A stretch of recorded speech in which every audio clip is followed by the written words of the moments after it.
কুল্লু নাফসিন যায়িকাতুল মাউত সুম্মা ইলাইনা তুরজাউন। কুল্লু নাফসিন যায়িকাতুল মাউত, প্রত্যেক প্রাণীকে মৃত্যুর স্বাদ গ্রহণ করতে হবে। যাকে আল্লাহ আত্মা বা রূহ দিয়েছেন, ওই সমস্ত রূহের একদিন মরণ হবে। এক কথায় তাকে, প্রত্যেক প্রাণী হচ্ছে মরণশীল, তাকেই মরতে হবে। সুম্মা ইলাইনা তুরজাউন, এবং তাদেরকে আমার কাছে ফিরে আসতে হবে। প্রথম নম্বরে বলেছিলাম কুল্লু নাফসিন যায়িকাতুল মউত, প্রত্যেককেই মরতে হবে, এটা সবাই স্বীকার করেছে, সবাই মেনে নিয়েছে। কিন্তু সুম্মা ইলাইনা তুরজাউন, আমার কাছে যে ফিরে আসতে হবে, হিসাব তোমাকে বুঝিয়ে দিতে হবে।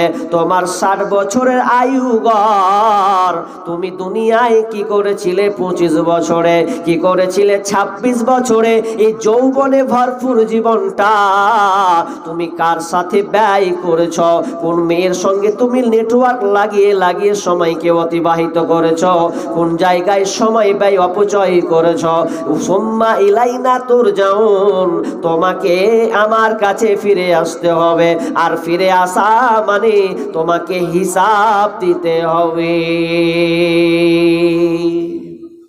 এটা কেউ বিশ্বাস করছে না, দ্বিতীয় ধাপটা যে বিচার হিসাব দিতে হবে।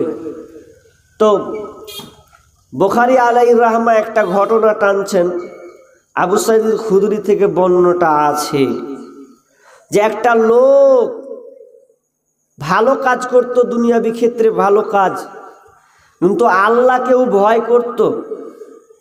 তবে একটা তার কুধারণা ছিল যে আমি আল্লাহকে ভয় করি, কিন্তু আল্লাহর কাছে আমি পাকড়াও হব না, কেন যে আমি আমল করতে পারিনি কিছু।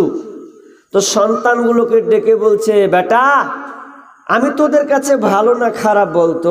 তো ছেলেরা বলছে, আব্বা আপনি আমাদের কাছে খুব ভালো মানুষ। তো ভালো মানুষ, তো শোন, আমি খুব একটা ভালো আমল করতে পারিনি, তো আমি যখন মারা যাব তখন তোরা একটা কাজ করিস। কি কাজ? যখন আমি মরব তখন তোরা পুড়িয়ে দিস, আল্লাহর কাছে ধরা পড়তে হবে না, কবর দিস না। ছেলেরা তাই করেছে, বাপের ওসিয়ত মেনে নিয়েছে। বাপ মারা গেছে, কবরস্থ হবে না, পুরানো হবে। বাপ বলেছে, ছেলেরা শোনো, যখন আমি মারা যাব তোরা আমাকে পুড়িয়ে দিবি। শুধু পুড়িয়ে দিয়ে ক্ষান্ত নয়, পুড়িয়ে দেওয়ার পর তোরা সমুদ্রের ধারে যাবি, আর সমুদ্রের ধারে গিয়ে তোরা যখন প্রবল হাওয়া উড়বে, প্রবল হাওয়া বয়ে আসবে, তখন তোরা আমার ছাইগুলোকে হাওয়ার সাথে উড়িয়ে দেবে। কোথায় কোন কিরানা যাবে? হয়তো ছাইটা ভারত যাবে না, পাকিস্তান যাবে না, বাংলাদেশ যাবে না, আফগানিস্তান যাবে না, ইরাক ইরান যাবে না, আপনার কিনা আরবে যাবে, কোথায় যাবে ঠিক নাই। তার মানে তিনি বলতে চাইছেন, ওরে ছেলেরা তোরা আমার ছাইটা বাতাসে উড়িয়ে দিবি, আমার ছাই আর থাকবে না, মিশে চারদিকে চলে যাবে।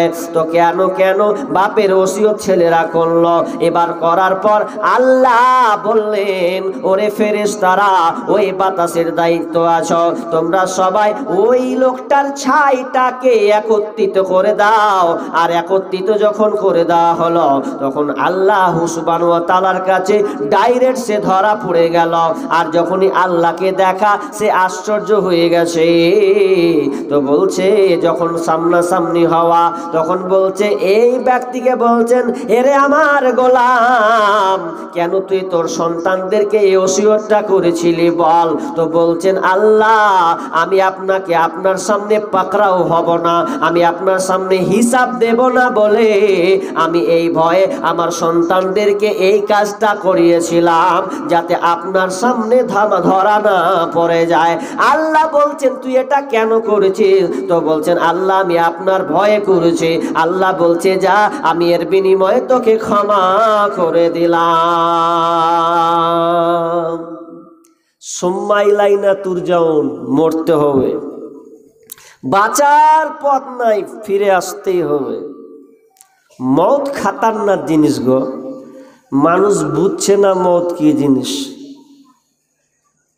খাসি জবাই করে, খাসি গরু, খাসি মুরগি, খাসিটাই ধরছি।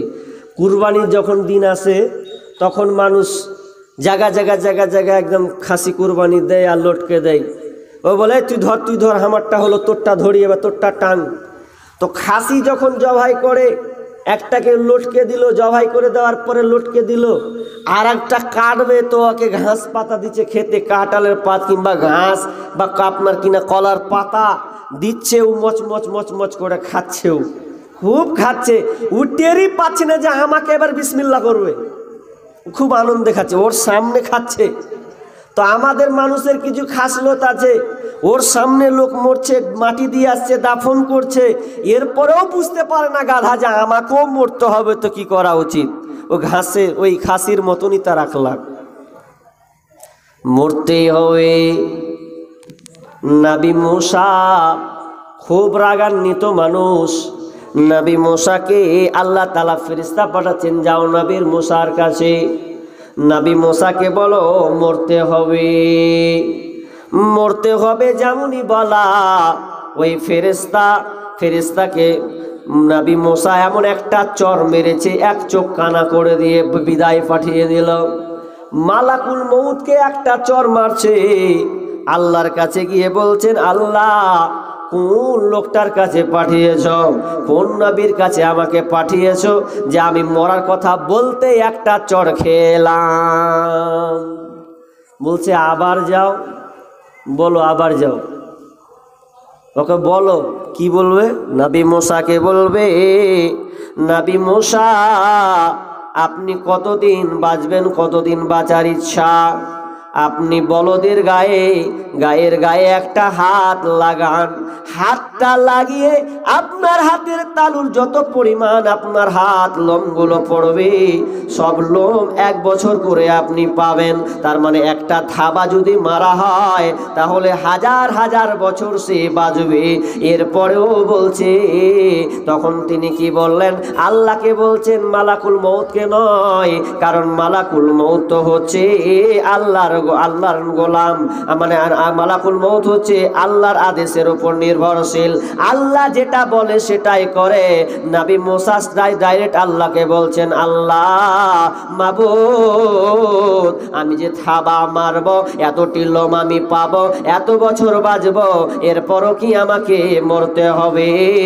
আল্লাহ বলছেন, নবী মুসা আবারও তোমাকে মরতে হবে, মানে দুনিয়াটাই হচ্ছে আপনার ধ্বংসশীল আর মানুষ হচ্ছে মরণশীল, অতএব মরতেই হবে। তখন নবী মুসা বলছেন, মাবুদ তবে যখন মরতে হবে বলদের গায়ে আমার থাবা মারার দরকার নাই, বরং আমার একটি দোয়া আপনাকে কবুল করতে হবে মাবুদ। আমার দোয়াটা হচ্ছে এই মসজিদুল আকসা, ফিলিস্তিনের মাটিতে যে মসজিদুল আকসা মসজিদটি আছে, ওই মসজিদুল আকসার মসজিদ নিকটবর্তী যেন আমার কবরস্থান হয়, যাতে করে ঢেল মারলে মসজিদুল আকসার উপরে যে পড়ে, এতটুকু জায়গা দূরবর্তী আমার দাফন কাফন আমার কবরস্থানটা যেন হয়।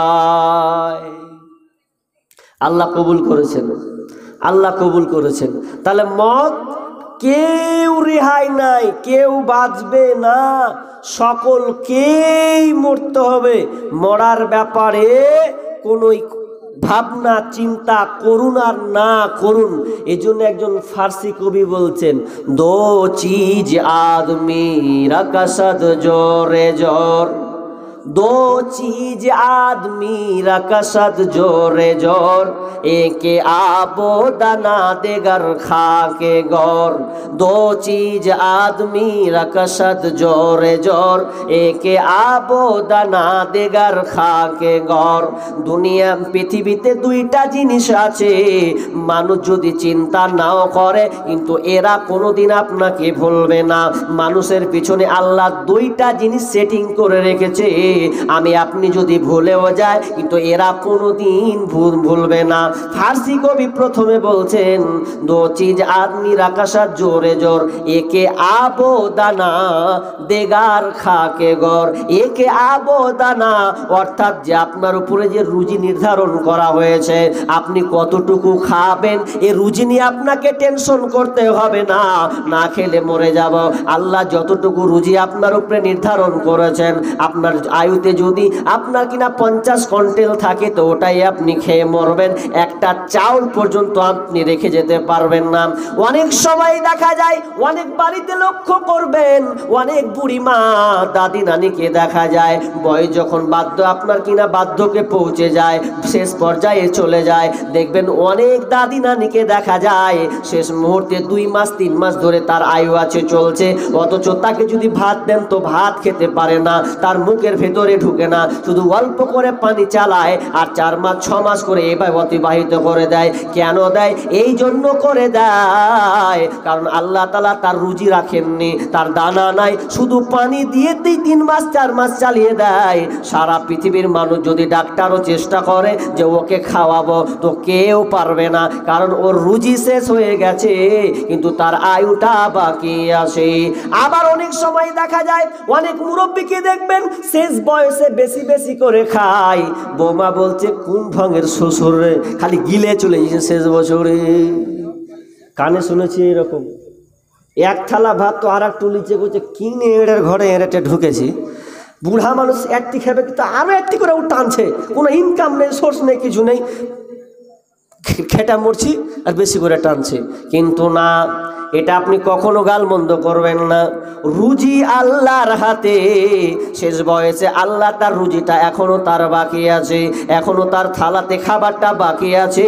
যতদিন পর্যন্ত রুজি না শেষ করবে ততদিন পর্যন্ত ও মারা যাবে না, যাবে না। নাম্বার 2 নম্বর হচ্ছে মত। মত আপনি ভুলে যান যখন মৌতের সময় হবে রে, যখন মৌতের সময় হবে ঠিক সময়ে তুমি কাজেই থাকো আর তুমি ঘুমিয়ে থাকো আর তুমি কথা বলে আড্ডা মারো না কেন, যেখানেই থাকো না কেন, মৌতের যখন সময় হবে তখন ঠিক সময় এসে তোমাকে ধরবে, তুমি বাঁচতে পারবে না। তুমি যদি মরণ থেকে পালাবো, সামুরা বিন জুনদুব বলছেন যারা মৌত থেকে পালাতে চায়, মৌত থেকে পালাতে চায় ওরা হলো শিয়ালের মতো, যারা মৌত থেকে বাঁচতে চায় ওরা হলো শিয়ালের মতো, ওরা হলো শিয়ালের মতন। কেন তিনি শিয়ালের সঙ্গে তুলনা করলেন? কারণ শিয়াল মাটির কাছে ঋণ নিয়েছিল, কিছু কর্জ নিয়েছিল, তার যখন মাটির সঙ্গে তার দেখা হচ্ছে, শিয়াল মাটি বলছে আমার ঋণটা দে, শিয়াল তখন পালিয়ে আবার অন্য জায়গায় পালায়। তো পালাবে কোথায়, পালাবে কোথায়, পালাবে কোথায়? শেষমেশ শিয়াল মাটির গর্তে ঢুকছে, বলছে তুই তো আবার আমার কাছে আলি, তোকে হি আমার ঋণ বুঝিয়ে দিতে হবে। আল্লাহ তাআলা 4টি চ্যালেঞ্জ করেছেন সারা পৃথিবীর মানুষকে, 4টি চ্যালেঞ্জ। অনেক চ্যালেঞ্জ আছে হাদিসের আয়াতে, কিন্তু 4টা চ্যালেঞ্জ, আমি 3টা চ্যালেঞ্জের কথা বলবো আজকে। 3টা চ্যালেঞ্জ দেখি কাটতে পারবেন? দম আছে? কোনো বৈজ্ঞানিক, কোনো দার্শনিক এখন পর্যন্ত পারেনি, কিয়ামত পর্যন্ত পারবে না। একটা কথা শুনেছিলাম, কত জানি না বৈজ্ঞানিক কত সত্য মিথ্যা কথা। এক প্রকার বৈজ্ঞানিকরা লাশকে ধরার জন্য, আত্মাকে ধরার জন্য একটা কৌশল করেছিল। লাশটা মরবে, ওরা বুঝতে পারছে, টের পাচ্ছে আর কয়টা দিন বাঁচবে, তো লাশটাকে শুইয়ে কাঁচের মধ্যে রেখেছে। তা কত যে সিস্টেম করেছে বৈজ্ঞানিকের পদ্ধতি দিয়ে, একবারে এক মেডিসিন দিয়ে, ক্যামেরা দিয়ে, একদম দিয়ে চেষ্টা করছে লাশটা মালাকুল মত কিভাবে টানবে ওটা দেখবো। তো ওটা পারবে কোনোদিন? জীবনে তো হবে না। চারোদিক দিয়ে বৈজ্ঞানিক বসে আছে, লাশটা মাঝখানে রেখেছে যে মালাকুল মত কিভাবে বের করছে রুহটা, ওটা দেখবো। তো হয় না। তো যখন দেখতে যাচ্ছে টাইম দেখছি যা মরবে ও মরবে, তো লাশটা কীভাবে বের হবে, আটকাবো কীভাবে, তো আটকাবার জন্য বসে আছে। তো লাশ বের করবে কি জানি না কতটা সত্য মিথ্যা কথাটা, অনেক লোকে কথাটা বলেছেন এই ঘটনাটা, যে লাশ যখন বের করছে তো কাঁচটা এমন করে ফাটলো চারোদিক দিয়ে, যে এমনভাবে পেটে যত ছিল সব দিকে সবার ছিটকে পালিয়ে গেছে। তো রুহুটা অটোমেটিক বেরিয়ে চলে গেল, ধরতেই পারলো না। সবই পারছে বৈজ্ঞানিকগো, কিন্তু রুহুটাকে কেউ কবজা করতে পারছে না যে রাখবো একদিন, হবে না। মত আশ্চর্য জিনিস। আল্লাহ বলছেন 3 নাম্বার চ্যালেঞ্জ, নাম্বার 1, কুল্লু নাফসিন যায়িকাতুল মউত, মরতে হবে। আয় কে ভিড়বে, আয় চ্যালেঞ্জ ছোড়, আয় আমি মরবো না, চ্যালেঞ্জ ছোড় আয়। আল্লাহ বলছেন কুল্লু নাফসিন যায়িকাতুল মউত, তোকে মরতে হবে, মরতে হবে, মরা ছাড়া দ্বিতীয় কোনো তোর রাস্তা নাই। নাম্বার 2, আল্লাহ বলছেন মরতে হবে। দ্বিতীয় নম্বর, আমি সময় সীমা বেঁধে দিয়েছি, ওয়ালিকুল্লি উম্মতি আজাল, ফাইদা জা আজালুহুম লা ইস্তাখিরুনা সাআতান ওয়ালা ইস্তাকদিমুন। আল্লাহ বলছেন প্রত্যেক উম্মতকে, আপনার কিনা কমকে মরতে হবে, প্রত্যেক সম্প্রদায়কে মরতে হবে, এবং যখন মরতে হবে তখন যে যা সময়ে মরতে হবে, 1 মিনিট এই পার হবে না, 1 মিনিট ও পার হবে না। আল্লাহ যে টাইমটা বেঁধে রেখেছেন, কোনো ডাক্তার, কোনো দার্শনিক, কোনো কবিরাজ একে ঠেকাতে পারবে না, যার 1 ঘন্টা ওকে বাঁচিয়ে দেব, এটা কখনোই সম্ভব নয়। আল্লাহর চ্যালেঞ্জ, সময় যতটুকু, 50 বছর তো 50 বছর, 20 বছর তো 20 বছর, ওর একদিন তো একদিনই, ওর 1 ঘন্টা তো 1 ঘন্টা, উপায় নাই। পৃথিবীতে একটা লোক চ্যালেঞ্জ করেছিলেন 150 বছর বাঁচার, জানেন আপনারা? মাইকেল জ্যাকসন, নাম শুনেছেন? মাইকেল জ্যাকসন সারা পৃথিবীর ওয়ার্ল্ড মানুষকে চ্যালেঞ্জ করেছিল যে আমি 150 বছর বেঁচে দেখাবো, 150 বছর, 150 বছর বাঁচবো, এটা সারা পৃথিবীর মানুষকে এলান করেছিল। ও হচ্ছে একজন প্রপ ড্যান্সার, গায়ক। তিনি এত গাইতে পারেন, এত নাচতে পারেন, তার অনেক পপুলার, মানে অনেক তার ভক্ত, লাখ লাখ কোটি কোটি ভক্ত তার। সে চ্যালেঞ্জ করেছিল আমেরিকার একজন নাগরিক, তিনি 8 নম্বর সন্তান, তিনি চ্যালেঞ্জ করেছিলেন যে আমি 150 বছর বাঁচব। তো 150 বছর বাঁচার জন্য কি পরিকল্পনা করেছেন? 150 বছর বাঁচার জন্য পরিকল্পনা কি শোনেন। 150 বছর বাঁচবে এই জন্য তার পরিকল্পনা, তিনি কারো সঙ্গে মোসাফা করতেন না, হাত মিলাতেন না। যদি হাতটা মিলাতেন তো হাতে তার গ্লাভস থাকতো, কভার থাকতো, ওই কভারের ওপরে হাত মিলাতো, কারো সঙ্গে চামড়ার সঙ্গে চামড়া লাগাতে দিত না। কত তিনি সতর্ক হয়ে চলতেন। শুধু তাই নয়, তার শরীরকে ঠিক রাখার জন্য 12 জন ডাক্তার সব সময় রাখতেন বাড়ির আপনার সঙ্গে সঙ্গে, প্রতিদিন 12 জন ডাক্তার নিয়োজিত থাকতো। শুধু তাই নয়, 15 জন ব্যায়ামসার ডাক্তার, ব্যায়ামের ডাক্তার, কিভাবে সে ব্যায়াম করবে, কিভাবে খাবে, কিভাবে ঘুমাবে, এর জন্য সে 15টা ডাক্তার নিয়োজিত করেছে। শুধু তাই নয়, এমনকি যেখানে ঘুমাবে তো অক্সিজেন যুক্ত বেডেও ঘুমাবে, অক্সিজেন নিয়ে সে ঘুমাবে, দুনিয়ার অক্সিজেন সে নিবে না। প্রতিদিন অক্সিজেন ইউজ করবে, বেড যুক্ত একটা অক্সিজেন আপনার কিনা বিছানা, ওটাতে সে ঘুমাবে। যে খাবারটা খাবে, ওই খাবারটা ল্যাবরেটরিতে দিয়ে দেখবে আগে খাবারটা খাওয়া যাবে কি যাবে না, এটা চেক করবে। ডাক্তার বলবে খাও, তবে সে খাবে, নচেত সে খাবে না। এরকম করতে করতে করতে করতে করতে করতে আল্লাহ এক জায়গায় তার দমকে বন্ধ করে দিলেন। যখন তার 50 বছর হলো, তখন আল্লাহ তাআলা কি করলেন, তাকে একেবারে খালাস করে দিলেন। মালাকুল মউত এসে তার প্রাণ পাখিটা উড়িয়ে নিয়ে চলে গেল। তোমরা রেখো গো শরণ, একদিন হবে যে মরণ, তোমরা রেখো গো শরণ, একদিন হবে যে মরণ। শয়তান তোমার শত্রু বটে বলে আল কোরআন, তোমরা রেখো গো শরণ, একদিন হবে যে মরণ। প্রথম নবী জান্নাতে ছিলেন, সঙ্গিনী হাওয়াকে পেলেন। প্রথম নবী জান্নাতে ছিলেন, সঙ্গিনী হাওয়াকে পেলেন। চক্রান্ত করিয়া শয়তান খাওয়াইল কান্দম, তোমরা রেখো গো শরণ, একদিন হবে যে মরণ, তোমরা রেখো গো শরণ, একদিন হবে যে মরণ। চ্যালেঞ্জ ছুড়েছেন মাইকেল জ্যাকসন 150 বছর বাঁচার জন্য। আল্লাহ তাআলা মালাকুল মউত পাঠালেন, যা ওর চ্যালেঞ্জের 12টা বাজিয়ে আয়, 50-এর বেশি বাজবে না, আমি আল্লাহ লিখে রেখেছি। 1 সেকেন্ড বিলম্ব হবে না। মালাকুল মউত গেল, তার প্রাণ পাখিটা বেরিয়ে চলে গেল। পৃথিবীর মানুষ জানলো মাইকেল জ্যাকসন 150 বছর চ্যালেঞ্জ করেছিল, 150 বছর বাঁচার জন্য ডাক্তার নিয়োজিত করেছে, খাবার ল্যাবরেটরি দিয়ে চেক করেছে, অক্সিজেন নিজে কিনে গ্রহণ করেছে, আপনার কিনা তার সঙ্গে সংযুক্ত করেছে, কিন্তু বাঁচলো না, বাঁচলো না, বাঁচলো না। আল্লাহ বলছেন ওয়ালিকুল্লি উম্মতি আজাল, প্রত্যেক সম্প্রদায়ের একটা নির্দিষ্ট একটা সময় আছে, এই সময় 1 সেকেন্ড পিছাবে না, আগাবেও না। যেদিন মারা যায় তিনি 2009 সালে মৃত্যুবরণ করেন। এই 2009 সালে সারা পৃথিবী তোলপাড় হয়ে গেছে, গুগল সে সার্চ দিচ্ছে মানুষ। সেই দিন গুগল সে সার্চ দিয়েছিল 8 লাখ মানুষ, 8 লাখ মানুষ একসঙ্গে গুগল সে সার্চ দিয়েছে কিভাবে তার লাশটা কি হালাতে আছে। যেদিনকে সার্চ করা হয় সেদিনকে গুগল জ্যাম হয়ে গেছিল, বন্ধ হয়ে গেছিল। কেন কেন? তো একসঙ্গে 8 লাখ মানুষ তার লাশকে দেখার জন্য। যে লোকটা চ্যালেঞ্জ করেছিল 150 বছর বাঁচার, কিন্তু সে বাঁচল না। মানুষ বলছে তার চ্যালেঞ্জ কোথায় গেল?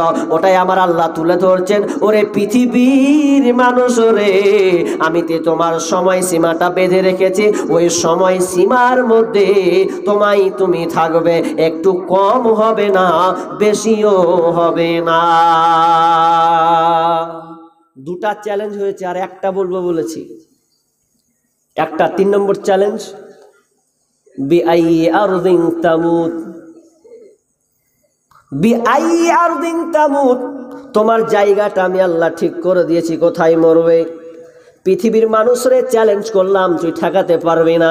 তোর মওতটা যদি পায়খানাতে হয় তোকে পায়খানা নিয়ে তোকে মারব, তোর মওতটা যদি মাঠে হয় তোকে মাঠে নিয়ে মারব, তোর মওতটা যদি হসপিটালে হয় তো হসপিটালে গিয়ে মারব, এতে কারো ক্ষমতা নাই। আল্লাহ চ্যালেঞ্জ করেছে, তোর মওতটা আমি তোর একটা জায়গা ঠিক নির্ধারণ করেছি। আশ্চর্য হয়ে যায় যখন এই আয়াতটা বারবার বারবার বারবার পড়ে আমার চোখ দিয়ে শুধু পানি আসে। যেদিনকে আমি একটা ঘটনা শুনে দেখেছিলাম 2020 সালে, ঘটনাটা বাংলাদেশের আপনার কিনা কোন একটা এলাকার ঘটনা। আল্লাহ বলছেন জায়গা নির্ধারণ করেছি, কোন জায়গায় মরবে আমি আল্লাহ ওটাও লিখে রেখেছি। লোকটা আপনার কিনা 60 ফুট লম্বা গাছে উঠেছে, 60 ফুট লম্বা নারকেল গাছ, নারকেল পাড়ার জন্য 60 ফুট লম্বা গাছে উঠেছে। উঠে গিয়ে লোকটা আর ফিরতে পারেনি, ওই জায়গাতে ওখানে আপনা আপনি স্টক করে মারা গিয়েছে। আর ঝুলন্ত অবস্থায় কিভাবে টিকে ভাবে ধরে আছে, নামছে না। সবাই দেখছে কি ব্যাপার, 2 ঘন্টা 5 ঘন্টা হয়ে যাচ্ছে, ডাক পড়ছে, কোনো ইশারা নাই, কোনো শব্দ নাই। তখন দেখলো যে লোকটা আর বেঁচে নাই, ওই 60 ফুট লম্বা গাছে ওকে মরতে হয়েছে। ওখানে আল্লাহ বলছেন আমি তোর জন্য জায়গাটা নির্ধারণ করেছি রে। আর পৃথিবীর মানুষ যদি আল্লাহ এই চ্যালেঞ্জিং গুলোকে নিজের গবেষণা করত যে আমি এখন বেঁচে আছি এই জায়গায় জলসা শুনতে এসেছি। আমার অনেক গত বছর আমি 163টা প্রোগ্রাম করেছি, 63+ প্রোগ্রাম করেছি। তার মধ্যে এক জায়গার ঘটনা আলোচনা শুনে বাড়ি যাবে, তো বাড়ি যেতে যেতে রাস্তায় সে মারা গেল। সে জানলো না যে বাড়ি গিয়ে ঘুমাতে পাবো কিনা। আমার আল্লাহ বলছেন আমি তোর জন্য জায়গাটা পর্যন্ত নির্ধারণ করেছি, এটা একটা 19-20 পর্যন্ত হবে না। জায়গা ক্ষমতা নেই আপনার, আপনার কারো ক্ষমতা নাই। 2023 সালে একটা বিশাল একটা বড় ঘটনা ঘটেছিল। 2023-এ টাইটানিক জাহাজ 1912 খ্রিস্টাব্দে তার ধ্বংস হয়েছিল। এই ধ্বংস স্তূপ দেখার জন্য 5 জন বড় বড় বিজনেসম্যান, মিলিয়ন বললে ভুল হবে, মিলিয়ন ট্রিলিয়ন যদি বলেন তো ঠিক আছে, এত টাকা আল্লাহ ওদেরকে দিয়েছে, কোটি কোটি মিলিয়ন ট্রিলিয়ন বা ট্রিলিয়ন তারপরে বড় আছে নাকি, তো এত টাকা ওকে আল্লাহ দিয়েছিলেন। তো 5 জন বড় বড় বিজনেসম্যান ওরা সমুদ্র তলে যাবে। সমুদ্র তলে যাবে তো কি দেখতে যাবে, তো ওই টাইটানিক জাহাজের স্তূপ যেখানে ধ্বংসলীলা ধ্বংস হয়েছে ওই জায়গাটা দেখার জন্য তারা এক একজন 2 লাখ তার বেশি হবে টিকিট কেটেছে। এত টাকার টিকিট কাটলো কেন, তো ওই টাইটানিক জাহাজের ধ্বংস স্তূপ দেখতে যাবে। এই জন্য এখানে আল্লাহর চ্যালেঞ্জিং আমি ধরতে পারছি যে আল্লাহর চ্যালেঞ্জ আছে এখানে। কি 5 জন টাইটানিক জাহাজ স্তূপ দেখার জন্যে 5 জনের টিকিট কেটেছে। তো আপনার কিনা সাবমেরিন টাইটান ছোট একটি গ্যাস পাইপ, আপনার গ্যাসের মতন একটি জাহাজ, এত তার সংকীর্ণতা 5 জনকে ঠেলে ঠুলে ভরবে, যে এটা কিনা আপনার 72 ঘন্টা মানে 72 ঘন্টা পর্যন্ত চলবে, অক্সিজেন যুক্ত 92 ঘন্টা এতটা চলবে। তারা গেল ধ্বংস স্তূপ দেখার জন্য। 2023-এর ঘটনা এটা, পেপার পত্রিকায়, মোবাইলে, ইউটিউব আপনার হোয়াটসঅ্যাপ ফেসবুক সব জায়গায় ভাইরাল হয়েছিল। তারা দেখতে গিয়েছিলেন 5 জন দেখতে গিয়ে তারা কত দূর নিচে গিয়েছে, তার মধ্যে একটা আল্লাহ তাআলা মাছ দিয়েছেন। মাছ এফিনিউনিডি বলে একটা মাছ, ফিশ মাছ, যে মাছটার কতটা হবে, খুব জোরে 4 ইঞ্চি হবে। 4 ইঞ্চি টাইপের মাছ, আল্লাহর কুদরতি দেখেন। 4 ইঞ্চি টাইপের মাছ আপনার 6000 মিটার নিচে চলছে। 6000 মিটার নিচে চলছে, বাচ্চা দিচ্ছে, হাজার হাজার বাচ্চা ফুটাচ্ছে, কোনো অসুবিধা হয় না। আর ওই সাবমেরিন টাইটান গিয়েছেন মাত্র 3000 মিটার, মাত্র 3000 মিটার, অথচ তার আরো 3000 মিটারের নিচে আছে মাছ, কোনো অসুবিধা হচ্ছে না। 4 ইঞ্চি টাইপের মাছ, আর 3000 মিটার নিচে গিয়েছে সাবমেরিন টাইটান। আর এমন জায়গায় গিয়েছে তারা কোনো কুলকিরানা পায়নি, পানির চাপে এত চাপ পড়েছে, তারা রাস্তা হারিয়ে ফেলেছে, কোন কিনারা হারিয়ে ফেলেছে, কোথায় গিয়েছে কেউ কিছু বুঝতে পারলো না। এমন সময় তারা বাস্ট হয়ে তারা মারা গিয়েছে। খোঁজ নেওয়া গেল, তাদের 5 জনকে খুঁজে পাওয়া গেল না। আমার আল্লাহ এখানে বলতে চাইছেন আমি আল্লাহ তোর টাকা লক্ষ লক্ষ টাকা খরচ করেও আমি তোকে ওখানে নিয়ে যাব, কারণ আমি আল্লাহ ওখানে তোর মত লিখে রেখেছি, ওখানে তোকেই মরতে হবে। তো আল্লাহর চ্যালেঞ্জিং, আল্লাহ বলছেন চ্যালেঞ্জ করেছেন আমি যে তোর জায়গাটা ঠিক করে রেখেছি ওইখানে তোকে মরতে হবে।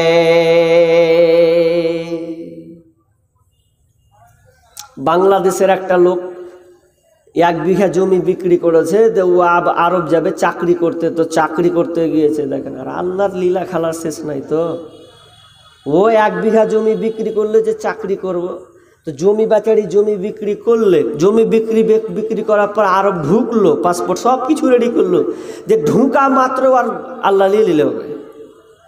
ভাবছেন কোথায় বাংলাদেশ আর কোথায় আরব? তো বাংলাদেশের ঠাই হলো না, মৌটা যদি কত রে ভাই, 700 টাকা, এটিকে পুঁজি 1000 টাকা হতো না? বেনামি তোমারই তো, অন্য জনার কেমন হইল? হ্যাঁ জি, 700 টাকা দিয়েছে। যাক, আল্লাহুম্মা সাল্লি আলা আল্লাহুম্মা বারিক আলাইকা আলা বারাক আল্লাহ। আল্লাহ দানকে কবুল করে না, যে উদ্দেশ্যে দিয়েছে আল্লাহ তুমি আশা পূর্ণ করে দাও, আমিন সুম্মা আমিন। তো মরার বাংলাদেশের মানুষ ভারতে গিয়ে মরলো, তার মানে আল্লাহ বলছেন দেখ তোর মরণের জায়গাটা আমি ওখানে ঠিক করেছি। তো বছর বছরে পিকনিক তৈরি হয় না। আমি ঘটনাটা দেখেছি একদিন, আপনারা দেখেছেন কিনা জানি না। তো পিকনিক মানিয়েছে ওই আপনার কি বলে নতুন বর্ষ, বছর নতুন নিউ কি বলে জানুয়ারি, 1 জানুয়ারি নাকি। তো 1 জানুয়ারি মানাবে ও, তো একদম বক্স নিয়ে গেছে আর যে খাওয়া আর জুতপাত করে 2 নম্বর মাল যা ছিল সব নিয়েছে। 2 নম্বর বুঝতে পারছেন তো, ওই 2 নম্বর মালটা নিয়ে একদম ভালো করে জুতপাত করে, বুঝলেন, বেচারি খাবারটাও খেতে পায়নি, জুতপাত করে সব রেডি রেখেছে ও। দিয়ে একটা ঢিচকা ঢিচকার গান চলছে, ও নাচছে, আপনার দেখতে পাচ্ছি এটা ভিডিওতে। নাচতে নাচতে নাচতে 4 পাক ঘুরতে ঘুরতে ঘুরতে ঘুরতে পটল তুলে দিলেন। কি হালাত হলো দেখেন তো, মরণটাও আর হলো নাচতে নাচতে। তাহলে বলেন তো ওর লাইফটা ঠিক থাকলো না বরবাদ হলো? কিছু শিখলেন এখান থেকে, কিছু শিক্ষা নিতে হবে যে মওত তো আমি জানি না কখন মরবো, কোন হালাতে মরবো। অন্তত এটা ভয় করতে হবে যে আল্লাহ তুমি আমাকে নিরাপদ জায়গায় দিও, অন্তত যেখানে সেখানে দিও না। লোকটা যে মরলো নাচতে নাচতে, কি হালাত হবে আর বলেন তো। মওত আল্লাহ বলছেন জায়গা নির্ধারণ করেছি। একটা গাড়ি যাচ্ছে, তো গাড়িটা বাসে যাত্রী আছে 50-60 জন যাত্রী। তো একটা ছেলে মা বেটা উঠেছে, অনেক সময় মা বেটা যায়, হয় এটা গ্রাম্য পরিবার হয় ওরকম, একটা পটলি বেঁধে নিয়েছে আর বেটাকে সাথে করে নিয়ে চলছে মায়ের বাড়ি। তো যাচ্ছে, তো একটা বাসে চড়েছে, বুঝলেন। বাস কি আর যেখানে সেখানে থামবে গো? থামবে না তো, আর স্টপ আছে না নাই? ওর স্টপ যেখানে আছে ওখানে থামবে। লোকাল হলেও আপনার স্টেট হলে তো স্টেটের জায়গায় যাবে।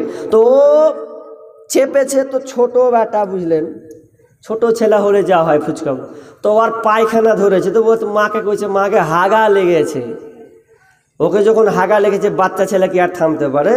তো মাকে বারবার হুড়া মারছে, মাকে হাগা লেগেছে। তো বলছে বাঁশে আছি রে বেটা, চুপ কর, হাগা লেগেছে তো চেপে ধর। ওকে শিখেছে পেঁয়াজ পেঁয়াজ কহা, এরকম আছে নাকি আপনার দিকে? আমার কেউ দিকে আছে পেঁয়াজ পেঁয়াজ কহা, হাগা বন্ধ হয়ে যাবে। তো ওকে পেঁয়াজ পেঁয়াজ শিখেছে, তো পেঁয়াজ পেঁয়াজ কহা, হাগা বন্ধ হবে।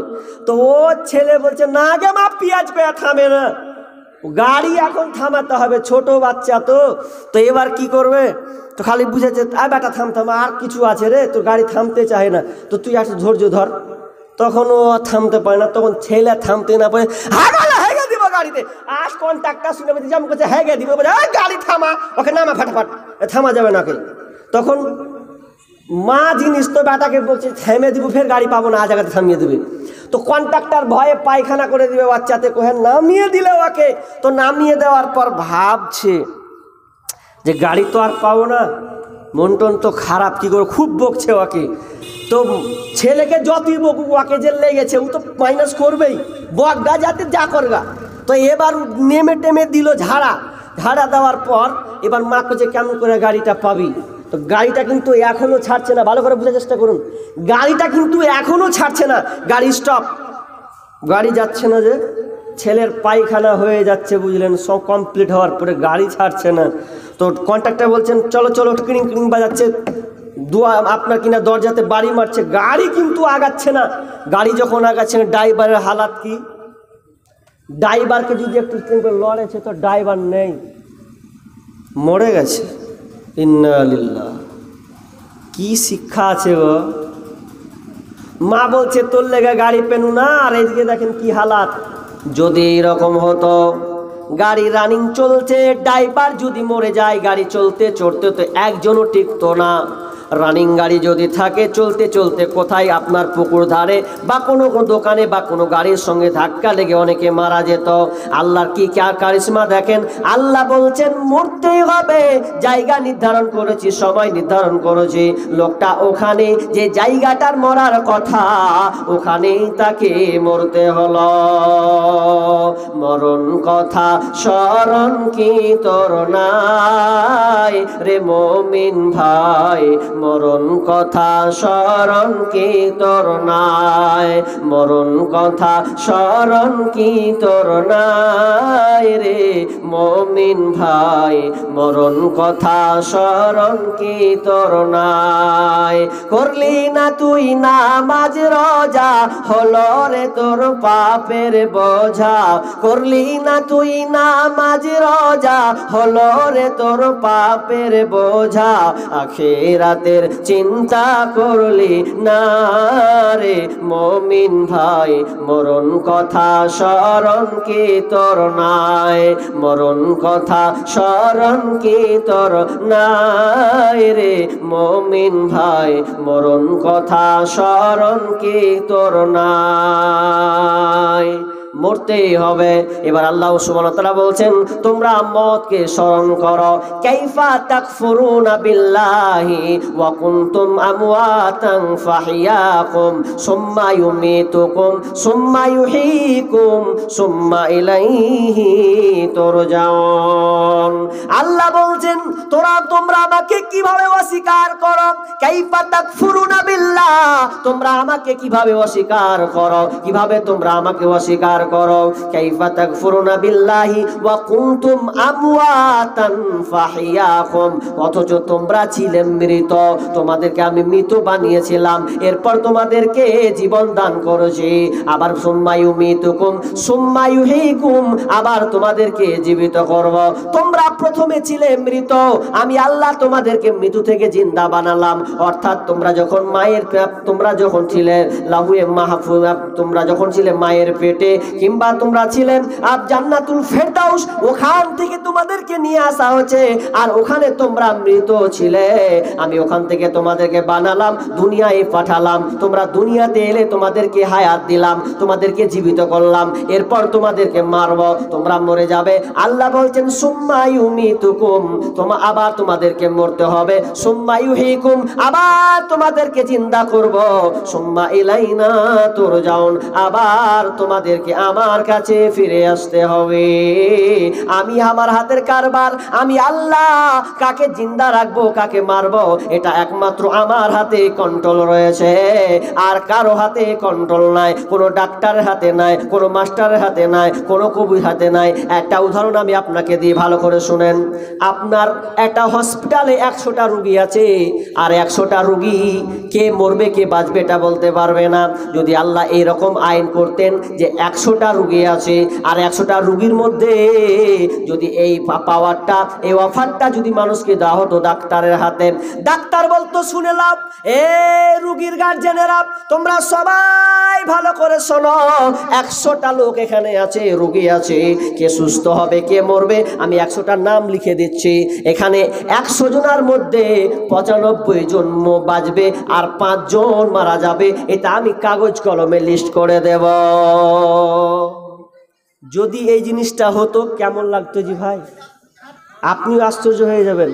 100টা লোকের লিস্ট আছে, ডাক্তার বলল যে 95 জন বাঁচবে আর 5 জন মরবে, তো কে কে মরবে এটা আমি লিস্টের নাম লিখবো 1 2 3 4 5। এবার সবাই করবে, হ্যাঁ কে পড়বে, আমার আব্বা না আমার খালু না আমার ভাই না আমার মা? তখন ডাক্তার বলবে আব্দুর রহমান, বলবে আব্দুল সাত্তার, মরবে আব্দুর রহিম, মরবে রহিমা, মরবে কে তাসলিমা। এইভাবে যখন দিবে তখন গার্জেন হসা লাঠি ধরবে, খালি আর বাপের নাম লিবি না, যদি লিয়ে লিছি আর বাপের আর বাপ মরবে তো এখানে হসা চালিয়ে দেবো, এখানি বাবা ফেলে দেবো, ক্ষমতা নাই। যদি ডাক্তারের হাতে আল্লাহ দায়িত্ব দিতেন কে বাঁচবে কে মরবে, ওই ডাক্তার ওখানে টিকতে পারতো না। যদি বলতো তোর আব্বা মরবেই তো মরবে, তো সঙ্গে সঙ্গে কেউ মেনে নিত না, বলবে টাকা ঢেলে দেব আমার বাপকে বাঁচাতে হবে, খবরদার মুখে আনবি না যে আমার বাপ মারা যাবে। এই জন্য আল্লাহ তাআলা নিজে কন্ট্রোলার, পৃথিবীর মানুষকে এটা দেয়নি। আল্লাহ বলছেন আমি মানুষকে মওতটা দিয়েছি, জীবিত করব আমি, আবার মারবো, আবার তাকে আমি জীবিত করব। আল্লাহ বলছেন স্মরণ কর স্মরণ কর স্মরণ কর স্মরণ কর, মওত বলে তোরা একবার স্মরণ কর। বিশ্বনবী বলছেন, রাবি হচ্ছেন আবু হুরায়রা, বিশ্বনবী বলছেন আকসিরু যিকরা হাদিহি মিল্লাতাতিল মওত, হে তোমরা মওতকে বেশি বেশি করে স্মরণ করো, মৃত্যুকে তোমরা বেশি বেশি করে স্মরণ করো, মওতকে তোমরা বেশি বেশি করে ভয় করো। কারণ মওত এমন একটা জিনিস তোমার সমস্ত স্বাদকে কেটে দেয়। তুমি যেটা ভাববো মওত এলে তোমার ওটাকে ক্যান্সেল করে দেবে, কেটে দেবে। অতএব তোমরা বেশি বেশি করে মওতকে তোমরা স্মরণ করো। আনসারী একজন সাহাবী আল্লাহর রাসূল বলছেন, ইয়া রাসূলুল্লাহ, বলেন তো কোন মুমিন সর্বশ্রেষ্ঠ, কোন মুমিন সর্বশ্রেষ্ঠ?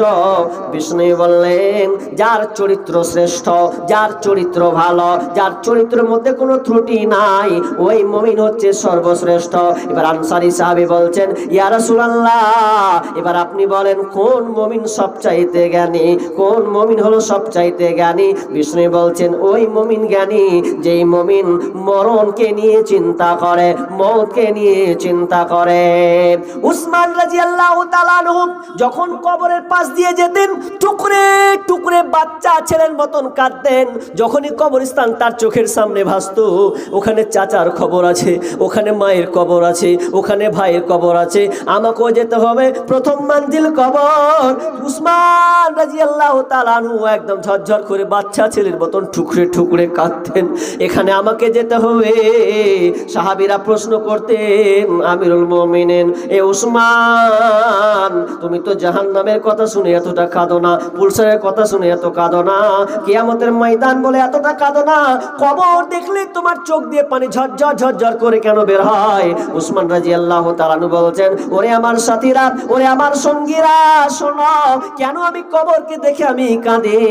কবরটা হচ্ছে প্রথম মঞ্জিল, প্রথম কবর, প্রথম ধাপ, প্রথম স্তর। কবর দিয়েই তো তার শুরু হবে জীবন, আখিরাত শুরু হবে।